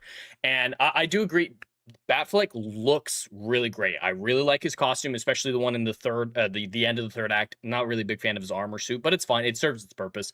I do like his look, and there are some great moments of Batman, like using the grappling hook when Doomsday coming after him or whatnot, but it's all spectacle and no substance. The substance is devoid from this film. I can't stand it. I would need to be tied down to a chair to watch this movie again. I can't stand it. Casting is good. I like Gal Gadot's Wonder Woman, even though she doesn't have a whole lot of range. I like Ben Affleck in the role, but the script is just so bad that their existence isn't enough. So I this sense is some favoritism. Never, not even once. Like I despise this film so much. Never, I not can't even stand once. It. Martha's not even the worst part of the film. Martha. It's bizarre and awful. But yeah, no. Lex Luthor's plan doesn't make sense. And the no killing thing that you mentioned, I'm not a huge fan of it. It wouldn't be a deal breaker for me. There's so much other. Batman's a fucking idiot. He's not the best detective in the world in this one. He's just like, oh, I don't like scary alien, dude. I want to kill him. All right, then do some investigating. Find proof. Do anything. And he doesn't. He doesn't even do, like I mentioned, the basic stuff of, I'm getting fan mail that's telling me all this important information. Maybe I should go to that person to get the source of this information, but he's just so rage-filled that he can't. And I get being angry. The opening was seeing the Man of Steel devastation. I like that they tried to do that after Man of Steel, but none of this is of enough value. And Lois Lane, Amy Adams is terrible as Lois Lane. I can't stand this movie. I can't stand it. The Doomsday birth scene is ridiculous. Lex Luthor's whole plan, the jar of pee, just I can't stand it. It's never, not even once. So the theatrical cut, I guess I'll talk a little bit about both with an L. Ben Affleck, to me so far, has been the best live action casting for Batman and Bruce Wayne. He is perfect in the role. He is the best combination of both Batman and Bruce Wayne. I think Christian Bale might have been a better Bruce Wayne, but Ben Affleck is a better Batman. I think Ben Affleck is the best combination of both characters as far as Batman and Bruce Wayne goes. Ben Affleck is perfect. 6'4", 240 pounds. He is Batman, and he looks the part. I don't mind the voice modulator. I actually prefer the voice modulator than like I prefer the voice modulation over the super gargly fucking like I'm chewing on fucking rocks voice. Henry Cavill, perfect casting for Superman. I strongly dislike Amy Adams as Lois Lane. Lois Lane is supposed to be one of the most beautiful women in all of DC Comics. She is supposed to be a smoke show, and Amy Adams is not that. And Lois Lane is a brunette. Amy Adams is not. She is a redhead. Nothing against redheads, Jet. Nothing against redheads. I'm just saying. Lois isn't supposed to be. No, I get you. Lois is not supposed to be. I don't care that Perry is black. I thought that Lawrence Fishburne played the part well. The theatrical version, I feel like there are bits missing. I feel like when you're trying to connect the dots and you're trying to get a cohesive story, the theatrical cut was Warner Brothers saying, let's bump the time down a little bit. That was some studio interference as far as the theatrical cut goes. You get some great Batman moments like the warehouse scene. I like the fight between Batman and Superman, although I wish that fight would have been about 10 minutes longer, because have either of you guys seen the Dark Knight Returns animated movie? I haven't. Yes. Yeah. The Dark Knight Returns animated movie, the part two of it, that Batman Superman fight, oh my God, fucking awesome. Those animated movies are much better than they have any right to be. Yes, so damn good. So damn good. I wish the Batman v Superman fight was about 10 minutes longer, but it was still brutal. You felt every punch from Superman to Batman and vice versa from Batman to Superman. You felt everything. Very violent, very brutal. I loved it. I just wish it was longer. Theatrical cut, stuff was missing. You're missing some context, like in the very beginning. Like everything that Lex was doing to plan to blackmail Superman was kind of missed in the theatrical cut. It's a lot better explained in the extended edition. I will give the theatrical cut of Batman v Superman a booty call. Okay. Where were you at, Blaine? I was at like Upper Hagen. So Upper Hagen, and Yeah. you were never not even one. So let's go Hagen. Yep. Better than Batman and Robin? It's got to be, right? Yes, I think so. Yeah. It's got to be. Yeah. It's got to be. Okay, the Ultimate Edition. I'll start. Yeah. Ultimate Edition. I like the stuff with Clark Kent. When Clark Kent actually goes out there as a reporter and he's talking to people in the city, he's trying to figure out who's this Batman guy and why does he fucking hate me and why is he going after people? What's going on? And I also okay. Here's another thing with Ben Affleck's Bruce Wayne. That Lex Luthor party, another miscast. Jesse Eisenberg, not a good Lex Luthor. There's that whole theory that, well, he's not really Lex Luthor. He's Alexander Luthor. He's Lex Luthor's son. Fuck that. No, the movie doesn't establish that. As far as the movie's telling us, that's Lex Luthor, so that's how we have to take it. So I think that he was miscast. I didn't like how he's super fucking ADHD, fucking everywhere, like barely can complete a sentence. Like Lex Luthor is the most brilliant mind, and Jesse Eisenberg didn't capture that. So that's my gripe with that as well. But at the party, you really see maybe for the second time, because Christian Bale does it in Batman Begins at his birthday party at the very end of the movie. But Ben Affleck he flips the switch as Bruce Wayne. You see him be Batman while he's Bruce Wayne, and then you see him be Bruce Wayne as Bruce Wayne at the party. When he's talking to Alfred, he goes down to the hard drive and he's trying to get that metahuman thesis off of the hard drive. And then the chick comes down and he flips it to Bruce Wayne, because when he's talking to Alfred, he's Batman. But when the chick comes down, he flips it to Bruce Wayne. He goes, man, I was looking for the bathroom down here. I don't know where. And she's like, the bathroom's around the corner, Mr. Wayne. He goes, hey, you know what? I like your shoes. She's like, thank you, Bruce Wayne. Thank you. He's like, Alfred, I need to get the fuck out of here. Like, brilliant. Like, so good. Yeah. Ben Affleck was so good as portraying both Batman and Bruce Wayne. And I like everything about the Ultimate Edition, and especially what the Ultimate Edition did versus the theatrical cut is they actually did make the Batman and Superman fight a little bit longer. It might have been two minutes longer.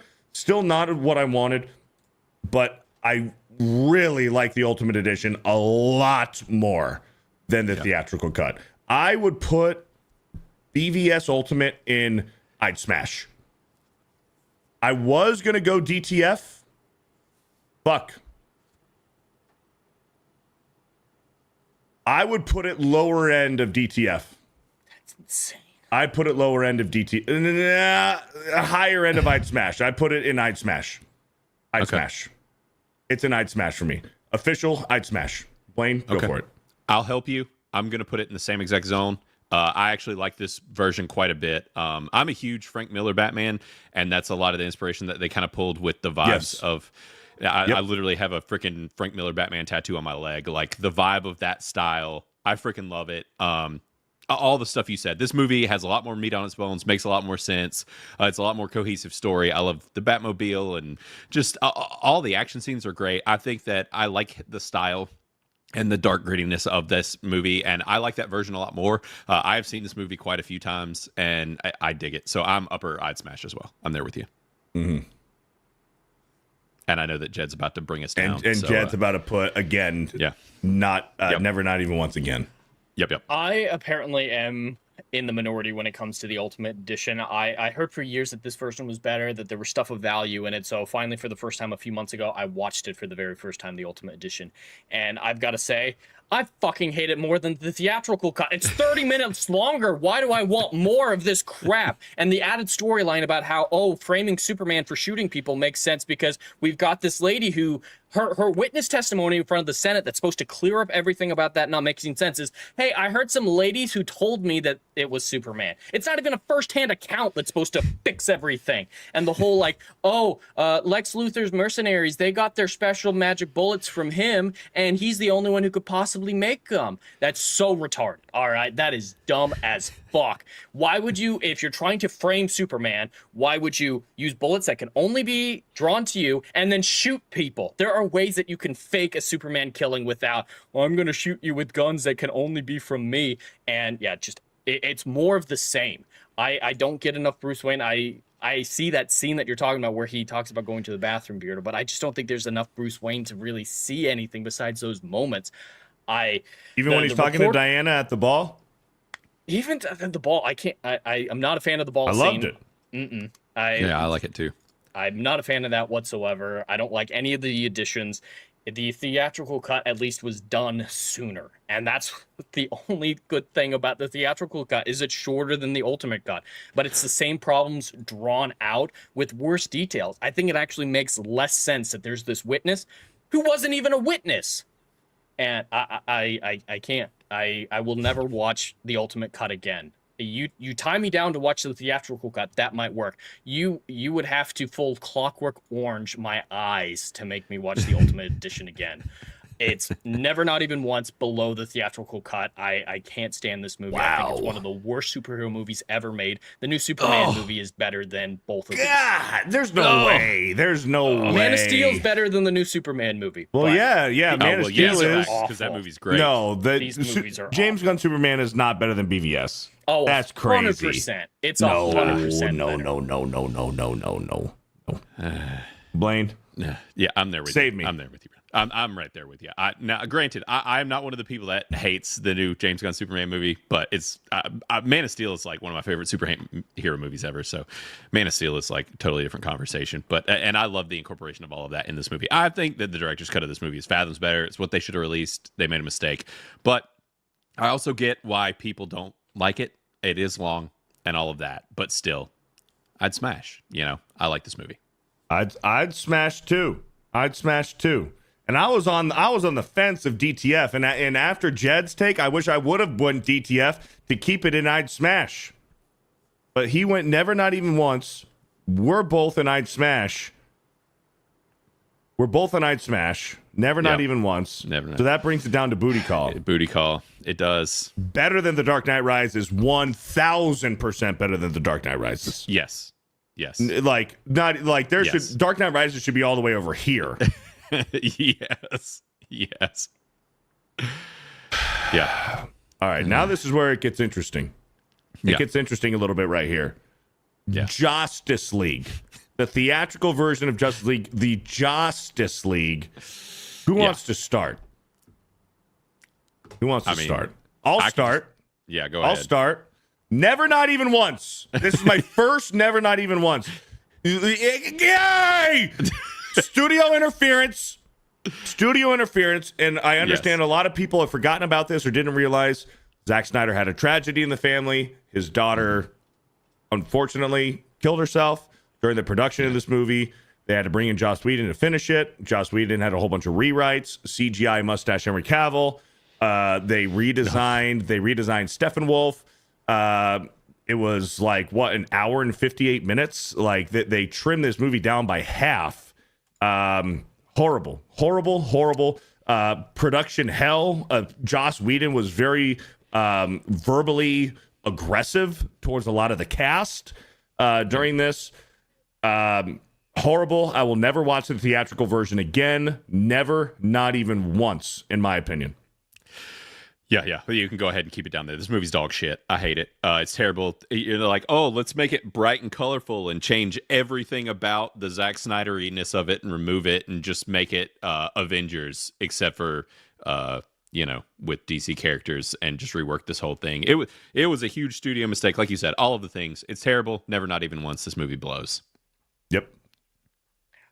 I don't have any strong feelings about this movie. I saw it once when it came out. I do like that its plot relatively makes sense. It progresses in a linear fashion from scene to scene, but it's just not engaging. It's not interesting, and you don't have a good time doing it, but it's not devastatingly contradictory or bad, in my opinion. So I'd put it in Hagen. just more just a neutral. Yeah, it exists. Who gives a shit? I think it's better than both BVS versions, but not better than That's Batman crazy. versus Robin. Yeah, Batman That's and Robin. crazy. No, Yeah, I don't think it's better than Batman and Robin. The whole thing with Flash at the end saving the random fucking farm family was so fucking gay and random. Fuck that, dude. This is never, not even once. Never, not even once. Now you have the Snyder Cut. The Snyder Cut.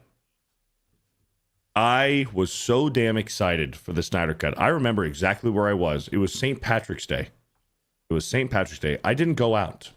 I was young enough to still be going out with the boys.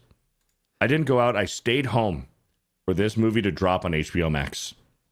The Snyder Cut, 4 hours long. It's a completely different movie. It's a completely different movie. There's no Joss Whedon anything in it. Henry Cavill is himself. There's no stupid CGI fucking mustache bullshit. Steppenwolf looks good. Cyborg's story actually makes sense. The death of his father, like you get some like trauma in there and some loss. I think Gal Gadot is probably still the weakest part of it as far as like acting goes. Like she looks the part, she looks it, but her acting ability is fucking atrocious. I like that Superman gets the black suit, the resurrection suit. That's how the death of Superman should work. Superman died to Doomsday. He gets resurrected and he's wearing the black and silver suit. That's how it's supposed to be. You see Batman and Alfred, they have a bigger dynamic in this movie. You see their relationship a lot better. Jeremy Irons, phenomenal casting as Alfred. I still think Michael Caine is the best cast for Alfred. He's the best Alfred that we've got. Jeremy Irons, man, if we got more Jeremy Irons as Alfred, that's fucking awesome, dude. Scar from The Lion King as Alfred, sign me the fuck up, dude. That's awesome. I love the Snyder Cut. I would put the Snyder Cut in DTF. I like this movie a lot as well. It's a much better movie. It's two movies, though. Let's be straight. This is two movies in one. Yes. I mean, it's yes, it is. It's an absolute monster. It might as well be like a part one, part two.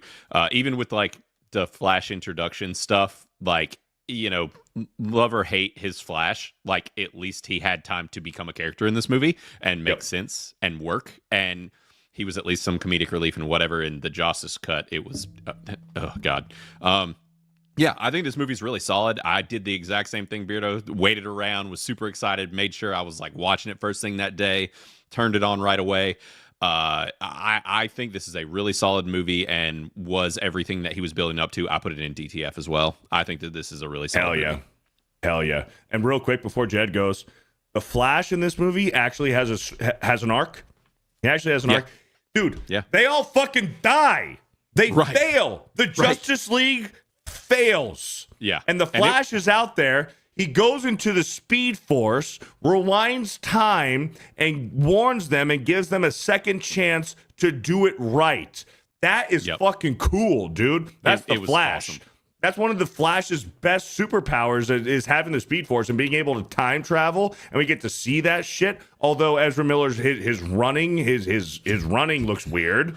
Yeah, his running looks weird, but like he's talking the inner monologue to himself, like you got to go fast, man. You got to go fast, the fastest you ever gone before. Like I'm doing this for my dad, I'm doing this for my mom, I'm doing this for my family. Like I got to do it for me to prove myself that I belong to this team, that I'm gonna save all these. Like if I don't do this right now, the world is gone. Everything's gone. Steppenwolf won. I need to do this and go back into the Speed Force and fix this shit. Dude, I'm getting goosebumps thinking about it right now, dude. Yeah, this movie's awesome. Honestly, my biggest beef, and it's just with kind of the Snyderverse stuff too, is with these characters, is like, as far as character accuracy and stuff, is that like, really, this Aquaman is not Aquaman. It's just not really. Like it's Jason Momoa in Aquaman costume. And I didn't hate it. Like he's still fun, but I'm just like, this isn't Aquaman. But yeah, this movie was so much better, and they should have just released this in two parts and done it right. And I think it would have done Fathoms better, and it might have not totally just nuked the entire, you know, what Snyder was doing, you know, for the people who like his stuff. So, you know, I think this movie's great. So two DTFs. Jed is about to give it a Hagen. Well, I actually don't hate this movie. I think it is top 3 at least Snyderverse DC movie. Like, there's a lot to really like about it, like all those scenes you were talking about. The story makes a lot more sense. I like that everyone has an arc. As much as the arcs aren't always phenomenal, Wonder Woman had an arc in this movie. The Flash had an arc in this movie. Cyborgs, I really like that he actually had anything to do in this film. I think Cyborg's arc is one of the best parts. And Black Suit Superman is pretty badass. So this one is leagues better than the Justice League cut, in my opinion. It is way too fucking long, though. There are plenty of scenes that just don't need to happen. The one I always think about is near the beginning when Aquaman is first introduced in the film, and he takes off his sweater and goes into the water. We don't need the choir singing behind him and the lady just like sniffing aggressively at his sweater. Stuff like that. There are a lot of moments like that that just aren't necessary, that could be taken out to trim it up a lot. But with a maybe 3-hour cut in the movie versus a 4-hour cut in the movie, this could be a actually good superhero movie. There are plenty of things to like about it.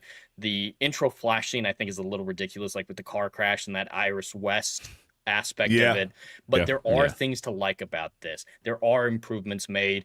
It makes a lot more sense. Steppenwolf works a lot better with that overarching what's his bucket, Darkseid behind him manipulating things, and feels like it's building to something where the Justice League didn't. So there are aspects. It needs to be a ton shorter, and it could be better than Man of Steel, in my opinion. I think Wonder Woman and Man of Steel are the 2 best Snyderverse DC movies, but this could be in contention with a leaner cut. And the action's fucking great. I do like the action quite a bit, and the reverse time scene. It's nice to see Flash utilized for something, because he did virtually nothing in the Justice League cut. So all that rambling aside, there's great bones to this movie, just with too much fat. So I give it top of booty call. Okay. I don't think Rises should be below it. We keep doing this.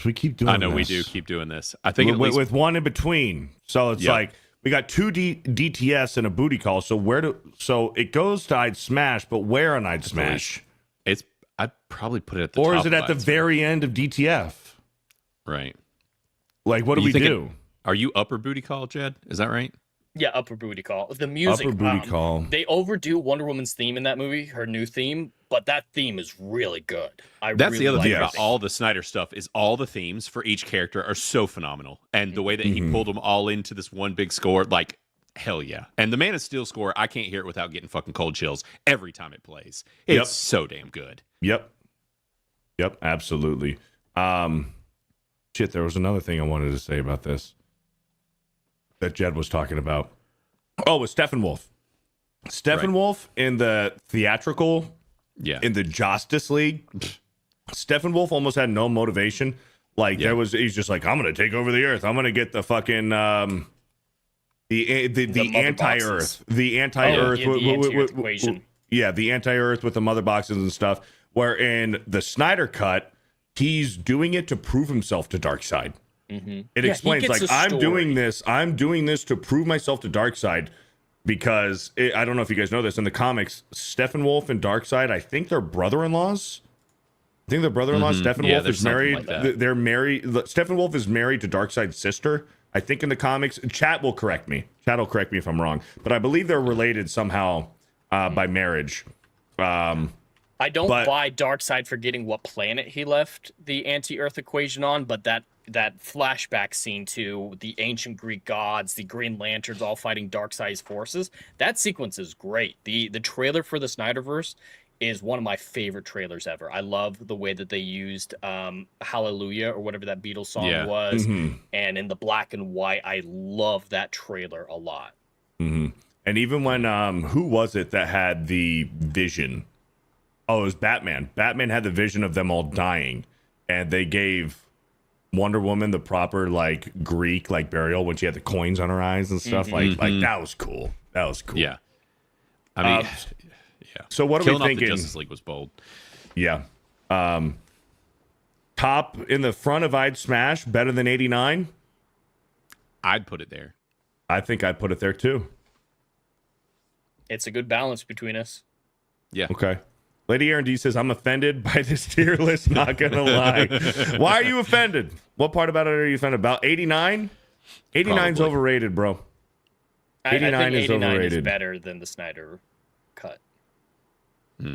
But it is balancing our perspective, so I think that is a good place to do it with our three positions. I mean, we can be influenced by super chats. We can. That's right. We can. That's right. The last one on the list. I might be in the minority on this one. I'm not sure how Blaine feels about it. I know how Jed feels about it, especially the third act. The Batman. The Batman. Let me paint the picture for you. Yep, there he is. I got mine back here somewhere. There he is. Huge boobs. Huge boobs. The Batman. I was very upset because the Batman started off as the Ben Affleck solo film. This was going to be the Ben Affleck solo film that he was going to write, direct, and act in. Ben Affleck fucked up. He cheated on his wife, got a divorce, and also suffered from alcoholism. The studio, Warner Brothers, brought in Matt Reeves to help him out. And Affleck, unfortunately, had to drop out of the project. Matt Reeves rewrote the whole thing, casted a younger Batman for a new universe, and that's how we got Robert Pattinson in The Batman, unfortunately. But that's just how it goes sometimes. I was skeptical of Pattinson as casting. I still don't love it, but I think he did good for what he was given. I don't love his Bruce Wayne, but this is a year 2, early Bruce Wayne. Maybe he hasn't gotten to that super hyper playboy fucking guy yet.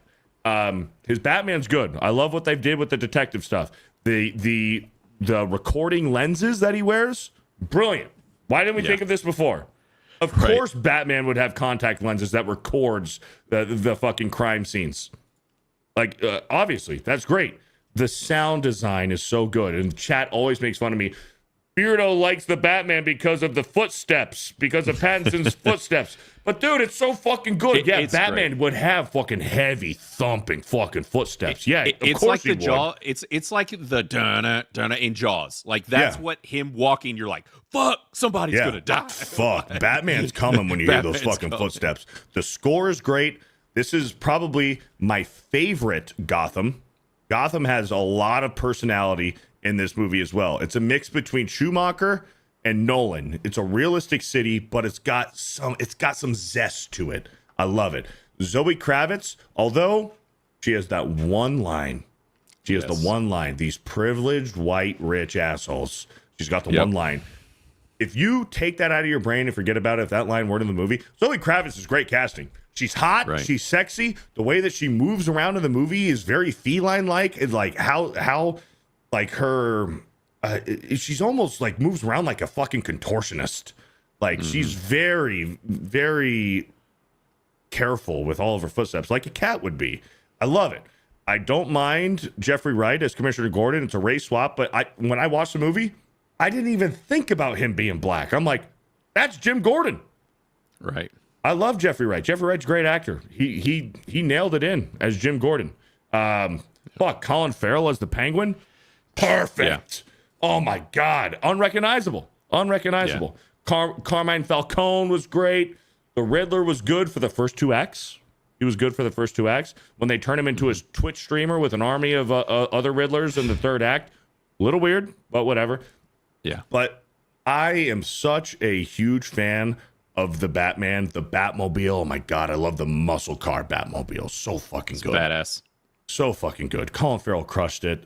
Pattinson did the best that he could. I think he crushed it. Andy Serkis as Alfred, although he had a minimal role in this movie, great casting. Andy Serkis, phenomenal actor. He did great as Alfred. I buy it. Am I insane? Chat, to put the Batman in huge boobs? Well, as I've already said, I have it up there with you too. I'm in between huge boobs and DTF.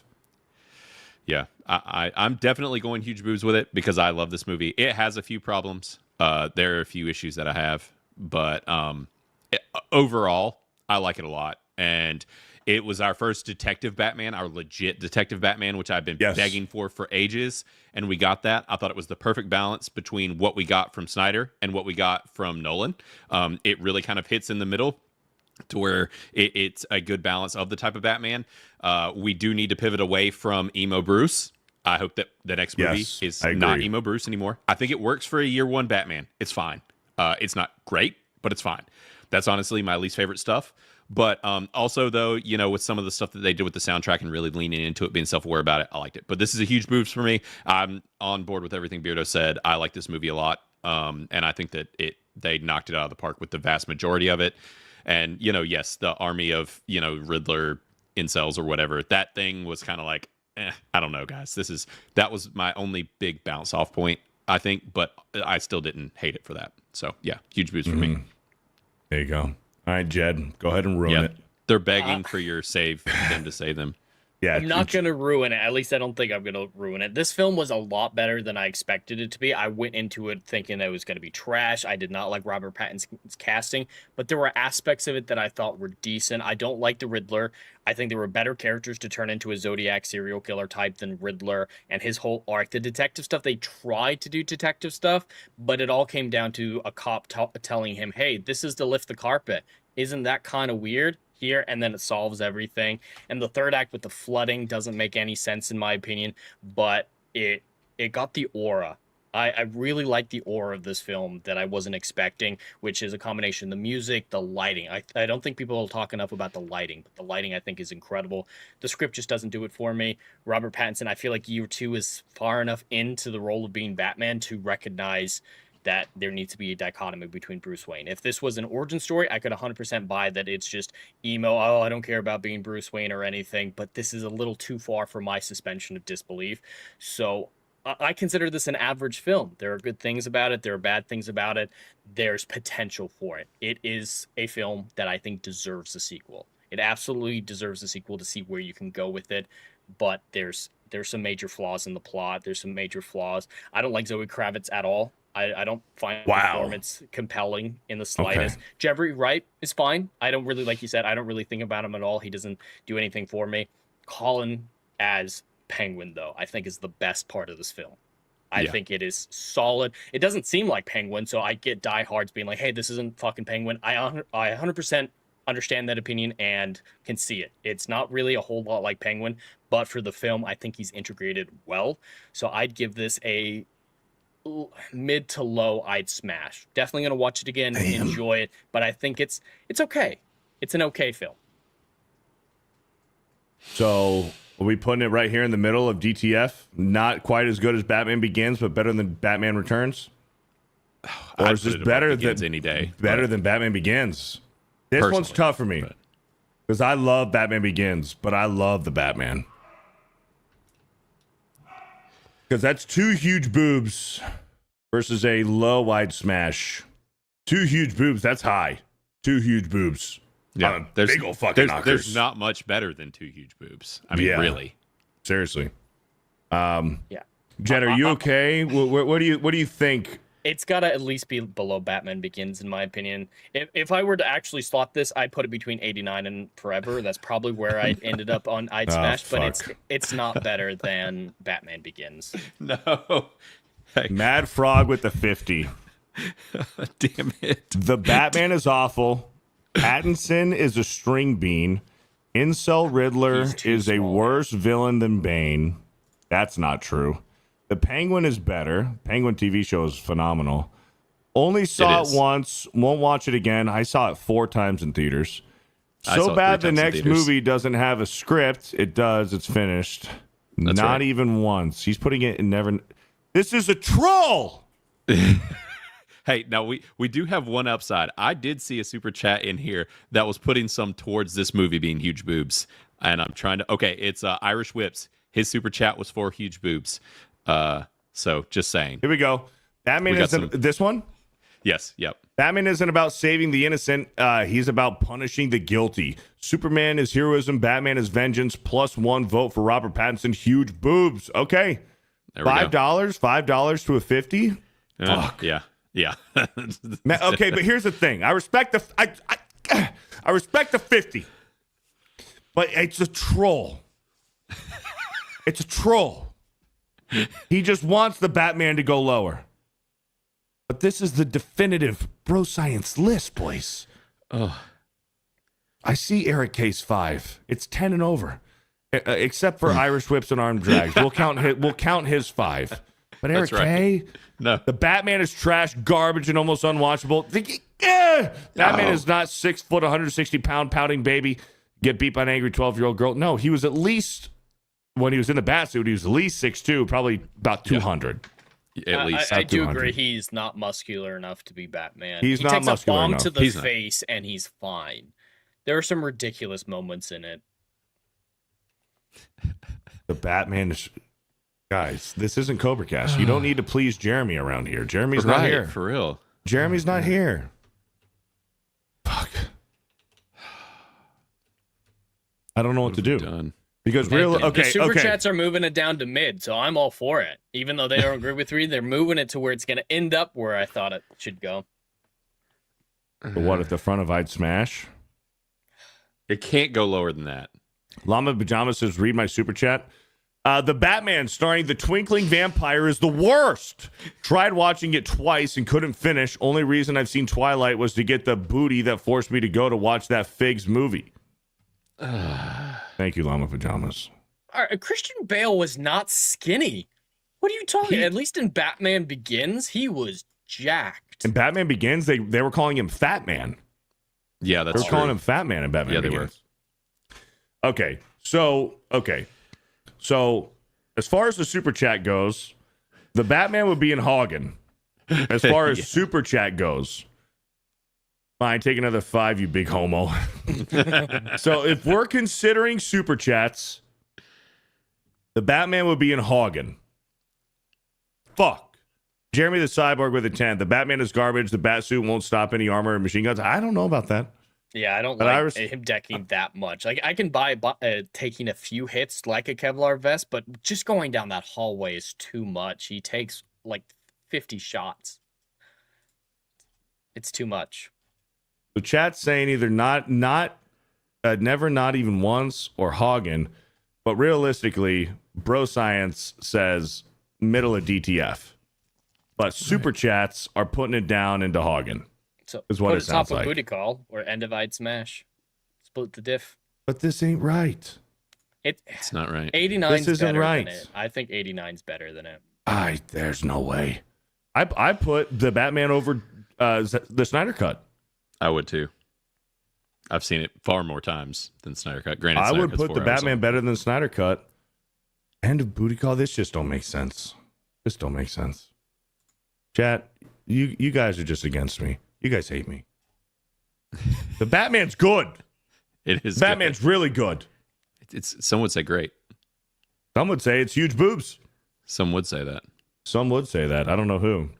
Some would say it's huge boobs. I Nope. would. Fuck. All right, we're just gonna stop. That's depressing. You guys just ruined my day. Jeez Louise. All right, we're gonna do I'm Babe of the happy. Week. You know what? We're gonna make everybody's day, and we're just gonna do Babe of the Week.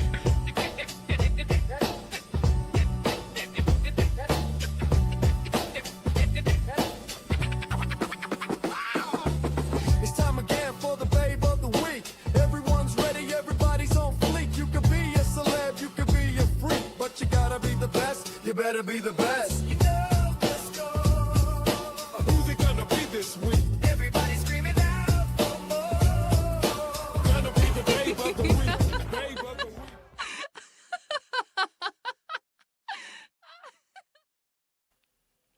All right, Babe of the Week.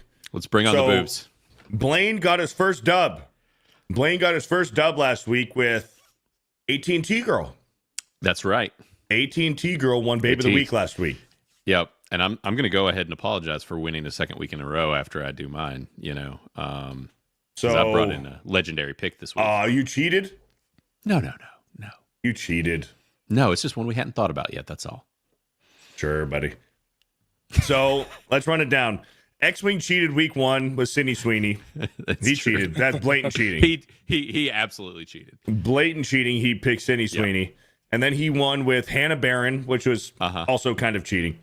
Yep. I won week 2 with Gina Carano. Absolutely didn't Yeah. cheat. That was That not is a cheating. cheat.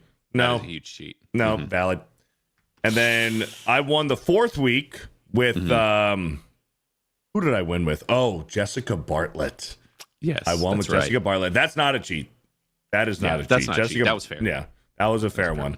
And then Blaine won last week with AT&T Girl. AT&T Girl. Yep. I do want to give Blaine some credit here. We do need to do an honorable mention. Yeah. So chat real quick. Let me be clear. This is not a Babe of the Week entry. We just need to give Kate Upton some love. Kate Upton was one of Blaine's entries. She did not win. She got knocked out, which is embarrassing on the chat's part. They should. She did not win, but I mean, yeah, Kate Upton deserves some love. So, yeah, just an honorable mention. Shout out and some love to Kate Upton. Okay, so now we're gonna get to our entries. Blaine, you won last week, so you go first. That's great. I'll go first. I'm going with one I'm surprised that. Well, I'm not surprised that she hasn't come up yet, but she should have. So here you go, Beardo. Presented. And I give to you Heidi Klum. Heidi Klum. Okay. Because obviously, she's legendary for a reason and is still a baddie. So Heidi Klum's been around for a bit. Obviously, we didn't make this a time-sensitive list. We've been pulling from the babes of yesteryear and today. And this is one, she still looks great and looked great back in the day. And 10 out of 10 right here, guys. She's going to be hard to beat. I'm just going to say that. So, chat, you guys know what to do. This is it's a second week win in a row. So, there you go. And that's a recent pick for you guys there. Is Heidi Klum with a K or a C? It is with a K. Klum. Okay. All right. Heidi Klum. There you go. Yep. Heidi Klum. Heidi Klum, guys. Who should go second? I'll go second. Go for it. We have talked about her before. But she has not been nominated for Babe of the Week yet. I am nominating Miss Tate McRae. Ooh. Tate McRae. We were talking about her on Main Event last night. I'm a big fan of Tate McRae. Like, look at those legs, bro. God. Yep. Fuck. Tate McRae. She's nice and tan. I mean, if that ain't Babe of the Week right there, are you kidding me? That is Babe of the Week written all over it. And not bad. This is Babe of the Week. It Tate is. McRae. And I mean, Heidi Klum's up there. All I'm saying, legendary. And I don't know what Jed's coming in with, but buddy, you better be swinging because Beardo still did bring out some pretty big guns. I mean, yeah. Tate McRae. I mean, just look at that body, bro. Look at the legs. Just nice perky boobies. She's got a nice nose. She's got a nice face, nice plump lips. Tate McRae, man. With a little darker accented features. Yeah.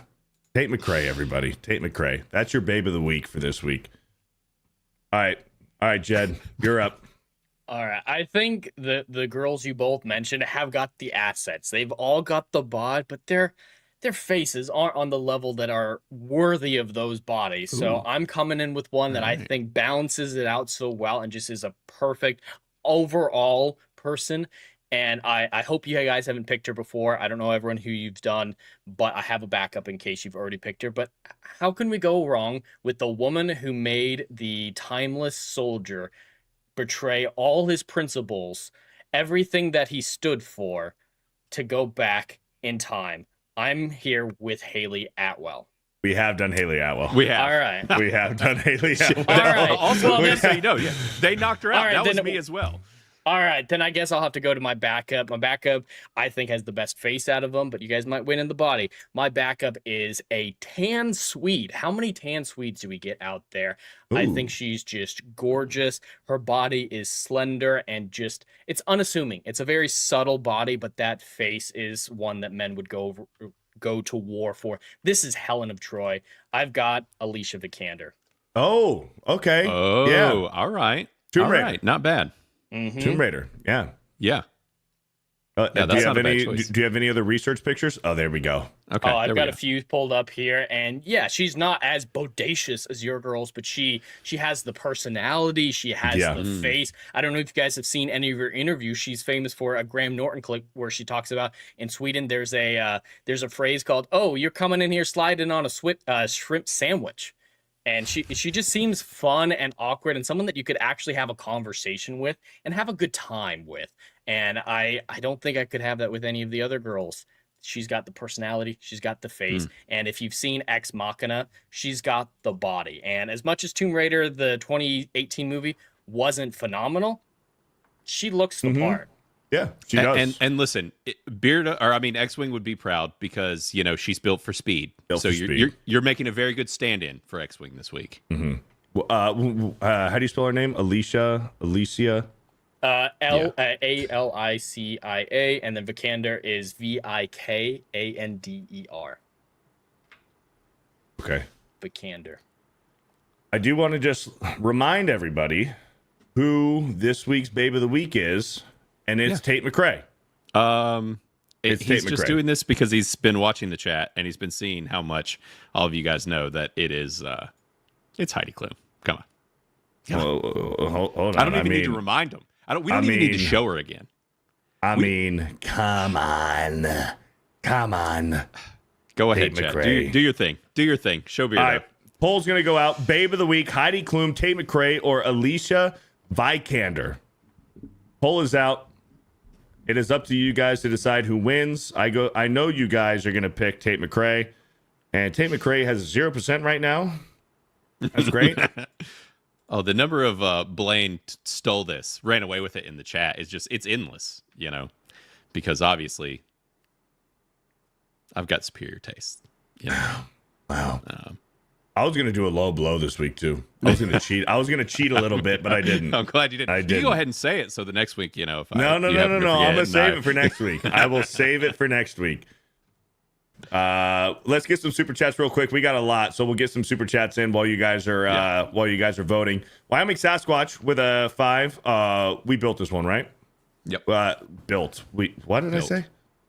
What did I say? I'm thinking about built. Tate McRae.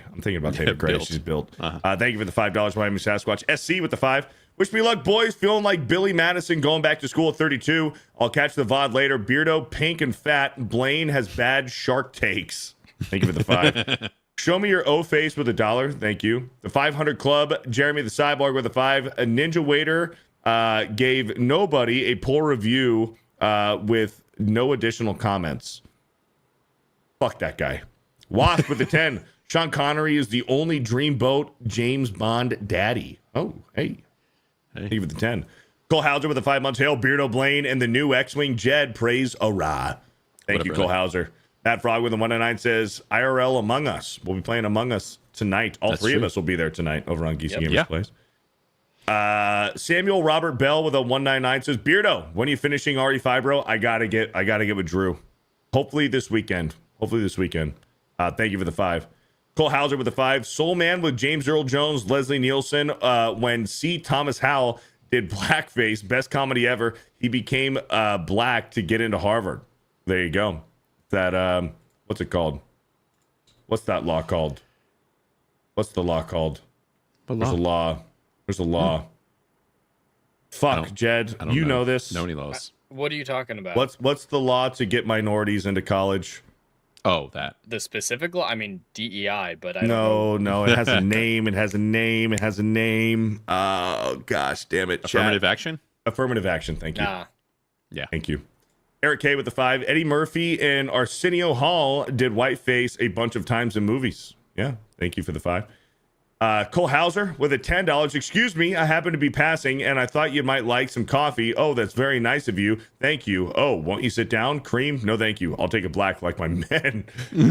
That's an airplane joke. Thank you. That's great. Scientist Solarian with a $20. Got here late today, but let's go, boys. Good to see you, Jed. Saturday Night Drive-In rocks. Keep it up.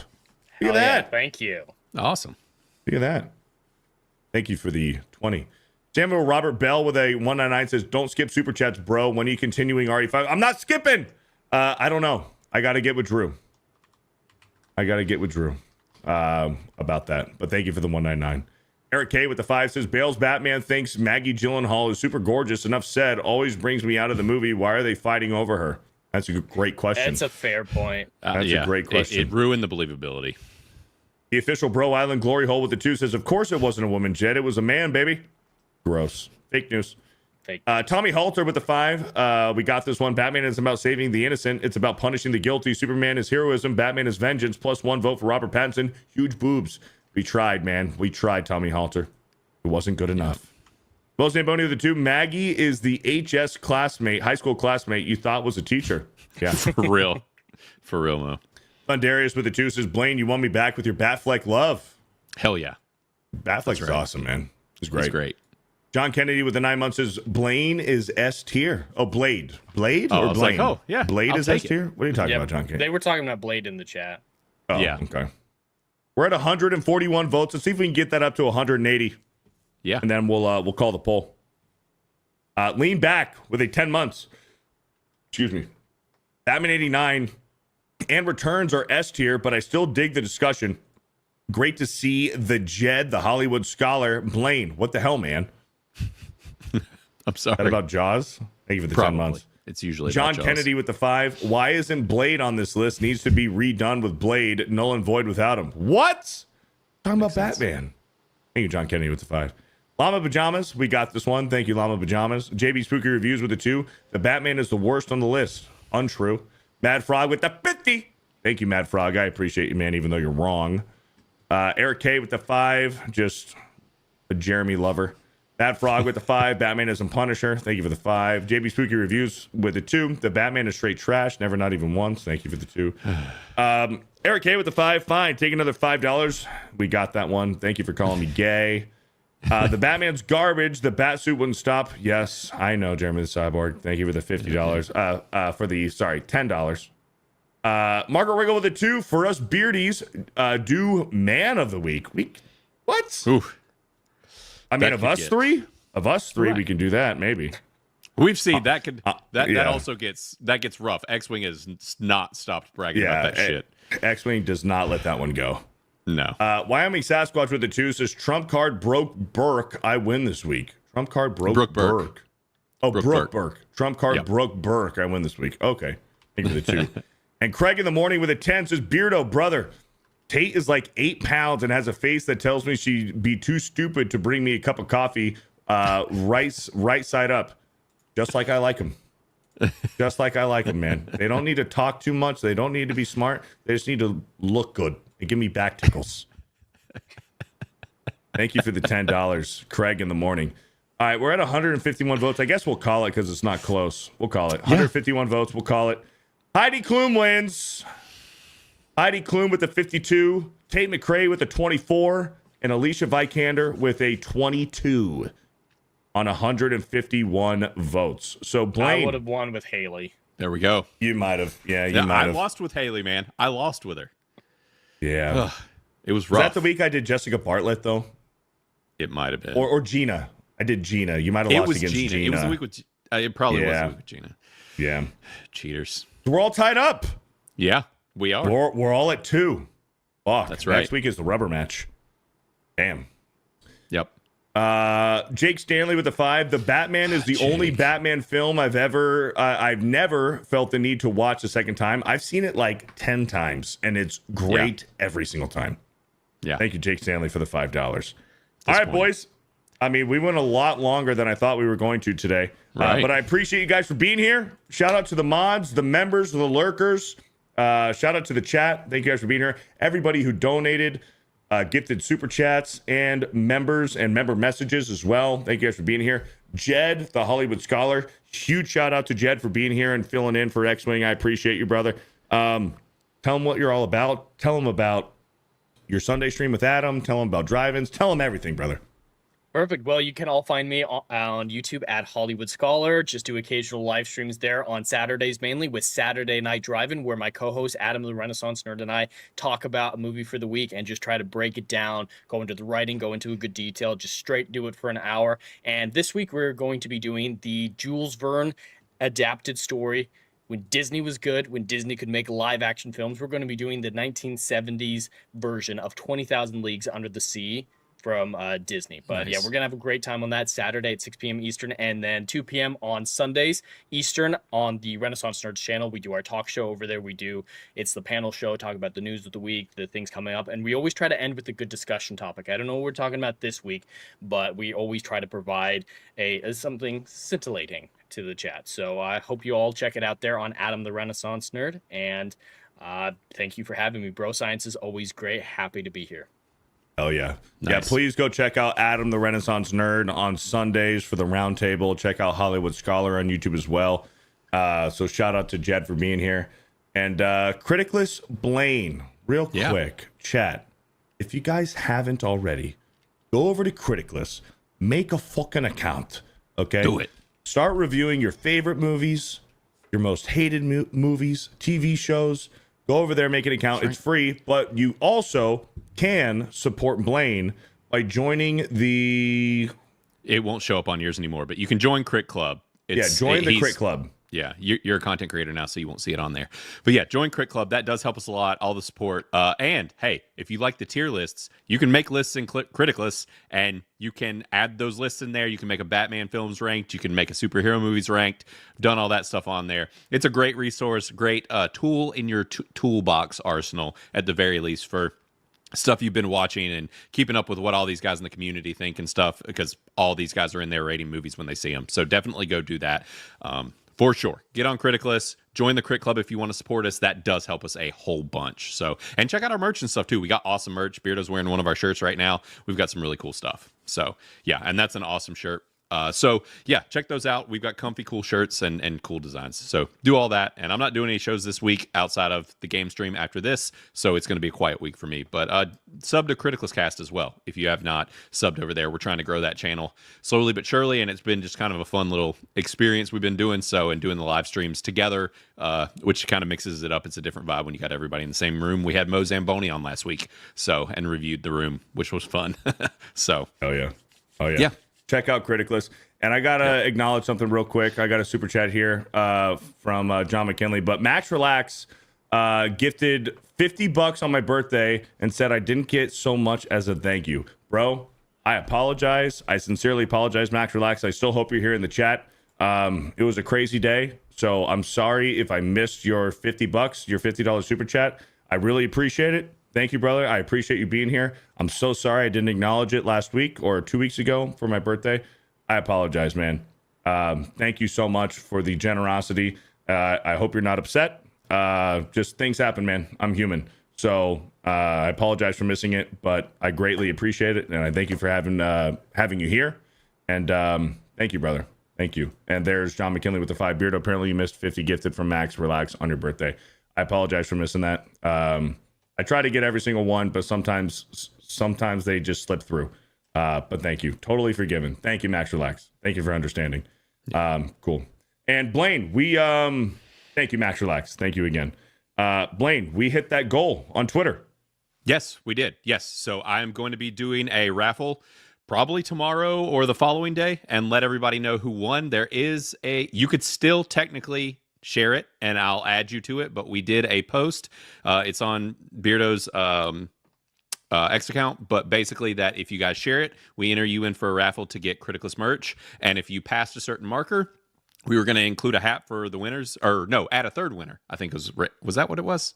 I'm going to have to go back and look. So it was 2 winners, and if we hit over 45 retweets, you were going to add a third winner. Yes.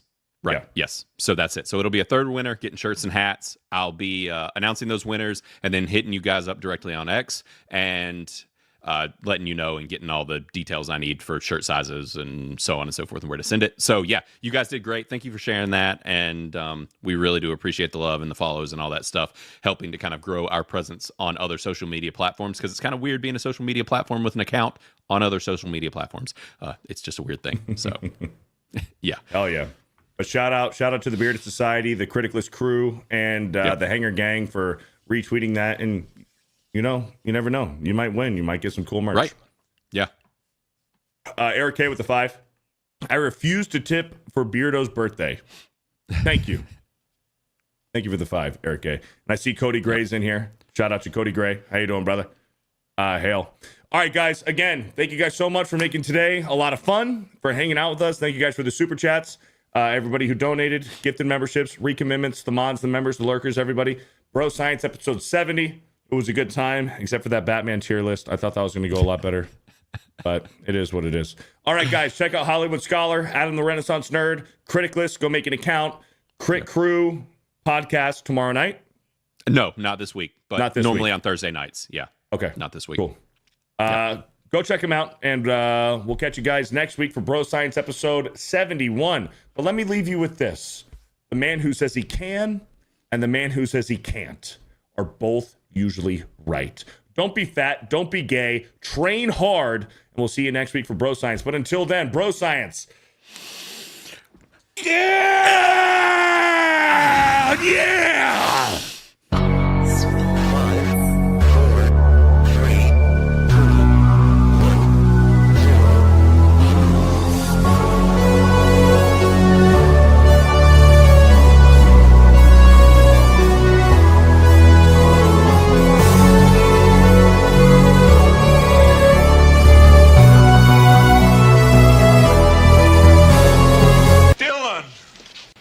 Son of a bitch.